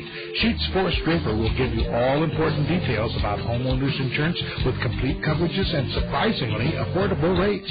Visit Sheets Forest Draper in Marion for homeowners insurance for your well-lived and well-loved home. It's time for the Kernels Curtain Call. Now, with a game recap, a complete look at the State Farm scoreboard, and a look ahead to upcoming action, let's rejoin the voice of the Kernels, John Rogers. A festive evening here at Veterans Memorial Stadium as the Burlington Bees shackle the Kernels on just 6 hits and turn back the Kernels tonight before a season-high crowd of 4,137. The Bees win it 3-1 to even this series at a game apiece. It's the Kernel Curtain Call, and a big crowd waiting to watch. They're watching now the AirTran Quad City International Airport launch-a-ball promotion unfold, and then they'll watch Alliant Energy bring the evening to a fantastic end with a fabulous fireworks show.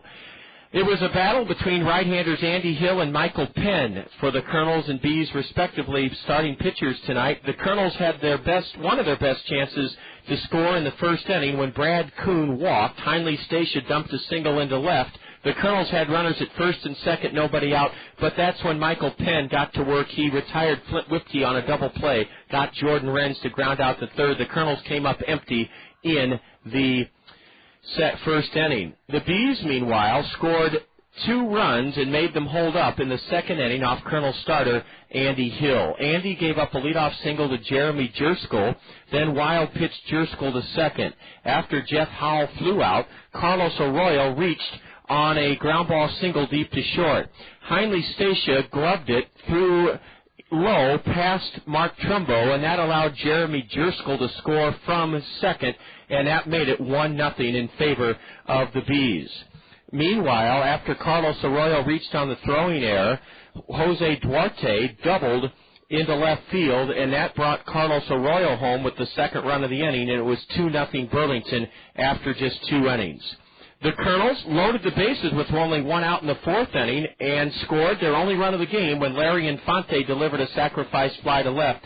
That scored Jordan Renz and made it a 2-1 game. The only other run of the night for the Bees in the 6th inning, Brady Everett doubled to lead off the 6th. Went to third as Jeremy Jerskell sacrificed into third, and then Jeff Howell delivered an RBI sacrifice fly to right, scoring Brady Everett, and the Bees' run in the 6th inning was the final run scored by either club tonight. Burlington's pitching staff, the third best in the league, absolutely shut down the Kernel offense and limited us to just 6 hits in a 3-1 win. Burlington, 3 runs, 7 hits, 1 error. The Bees left 6 runners on. The Kernels, 1 run, 6 hits, 2 errors, and the Kernels stranded 8. Winning pitcher for the Bees out of Ball State and the University of Michigan, 23-year-old right-hander out of Columbus, Ohio, Michael Penn. Penn gave the Kernels their only run on 5 hits and 6 2/3. He's 4-1. Craig Schaumbaugh pitched 2 1/3 innings of 1-hit shutout relief to earn his 5th save for the Bees, And the Colonel loser was Andy Hill. He pitched well, but is the loser 1-1. The game took only 2 hours and 25 minutes, 4,137. The season's largest crowd of the year was here to watch it. The lights are off now here at the ballpark, and the fireworks have started, sponsored by Alliant Energy. We'll be back in a moment on the Colonel Curtain Call with our PRC play of the game. Burlington 3, Kernels 1. This is Colonel Baseball on the Colonel Radio Network. Fairfax State Savings Bank is paying you to come to the ballpark every Wednesday this season. You heard right. Fairfax State Savings Bank is paying you to come to Veterans Memorial Stadium every Wednesday this season. The first 750 of you Colonel fans to enter the gates before Wednesday's home game will receive an envelope full of money inside from Fairfax State Savings Bank. Each of those 750 envelopes will contain a greenback up to a $100 bill. Fairfax State Savings Bank, free money Wednesdays. Come early to line your pocket with cash. There's a lot you can do to satisfy your taste for Italian. You can marry one. Do you, Susan Smith, take Giuseppe Florentino? You can drive one. Or you can go to Zio Giano's and feast on Zio's homemade bread, pizzas, and pasta, authentically prepared in Zio Giano's famous Italian style. Zio Giano's for the hometown taste of Italy. Come to Zio Giano's, our pasta makes you Zio. Come to Zio Giano's for real Italiano. Come to Zio Giano's, the pasta makes. We're back as the Alliant Energy fireworks are lighting up the sky above the right center field wall. The Kernels were blitzed by the Bee pitching staff tonight in sinking to a 3-1 loss. The Bees evened the series at a game apiece following last night's Colonel 4-2 victory. PRC. If you're looking for a job where you'll be a part of an amazing team that cares for your needs and gives you the ability to grow, visit PRC online, www.prc.com, prcnet.com. PRC play of the game, the Bees had scored 2 runs in the second inning, had runners at the corners with only 1 out, and Colonel starter Andy Hill faced leadoff batter Josh Johnson. The Bees had a chance to break the game open. Here's our PRC play of the game. Split time between Arizona in the Rookie League and Idaho Falls last season. The 0-2 from Hill.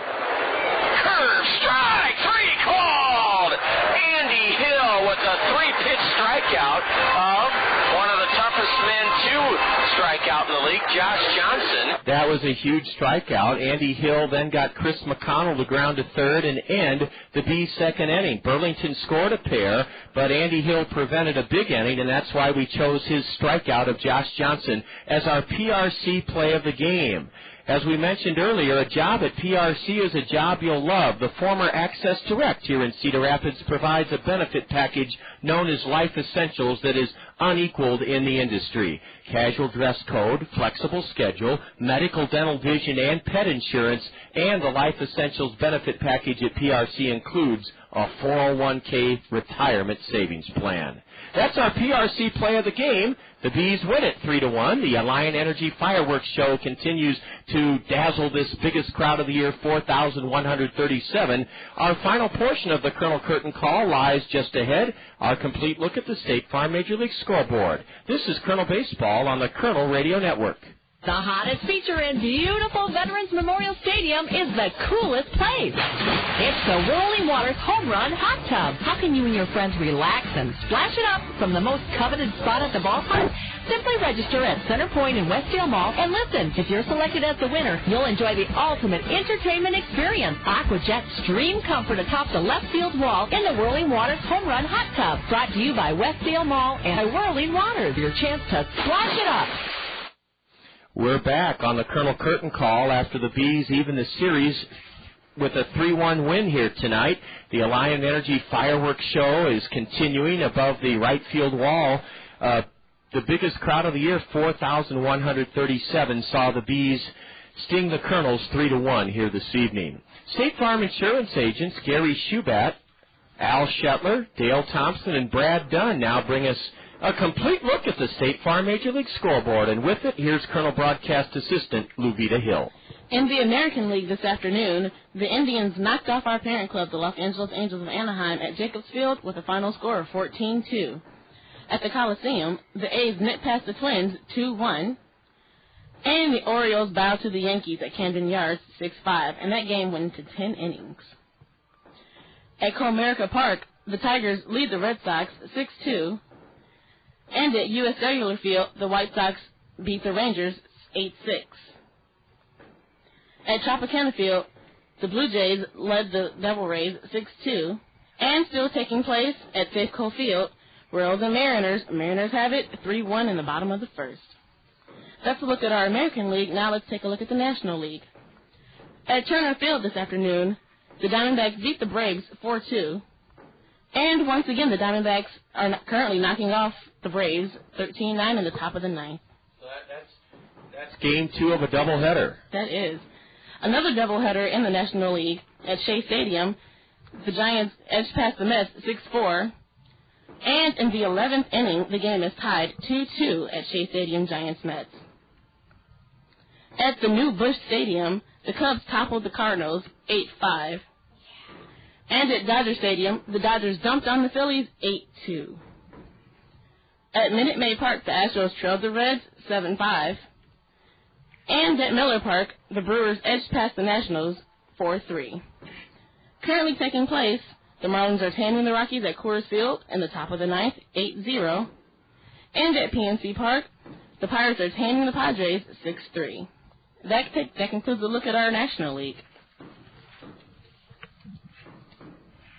Thank you to State Farm Insurance agents Al Shetler, Dale Thompson, Gary Schubat, and Brad Dunn. For that look at the State Farm Major League scoreboard. Well, Levita Hill, thank you so much. Another quick game. That's what you'll have with good pitching. Tonight, the Bees even the series at a game apiece, beating the Kernels 3-1 before a season-high crowd of 4,137. They're all excited as the fireworks show sponsored by Alliant Energy is lighting up the skies above the right field wall. We'll greet you tomorrow right here in the zone, ESPN Radio 1600 KCRG at 1:40. 1:40 is our South Slope Communications Triple Play Show time, Game 3 between the Kernels and Burlington. And Luvita, for anybody wondering, I wonder what I should do tomorrow afternoon. It's going to be 80, 82 degrees. It's going to be sunny. I want something affordable, entertaining, and wholesome. Give them 3 good reasons to come out here tomorrow. Well, I would come to the Kernels game tomorrow. 1, you get to see Bertzerk. Who wouldn't want to see Bertzerk? 2, Family Fitness Day here at the ballpark. There will be booths set up around the concourse telling you information about fitness and fun. And after the game, you can go on the field and engage in promotions. That's right, the Family Fitness Day. And how about if you're among the first 1,000 to come tomorrow? And if you're among the first 1,000, you will receive Kernels baseball cards for free. And the Kernels players can sign them for you between 1:20 and 1:40, and that's before the game. Wow. Luvita, I think I'm going to meet you here at the stadium. I think I'm going to see you here also, John. I'm going to be early. Well, that's fantastic. Come on out tomorrow and meet us at the stadium for all those great reasons Luvita cited. Tonight, Burlington won it 3-1. We'll look forward to being with you at 1:40 tomorrow afternoon for the South Slope Communications Triple Play Show. For Colonel Broadcast Assistant Luvita Hill, I'm John Rogers, wishing you a great rest of your Saturday evening. Once again, the final this evening, the Kernels bow to the Bees 3-1. This has been Colonel Baseball on the Colonel Radio Network.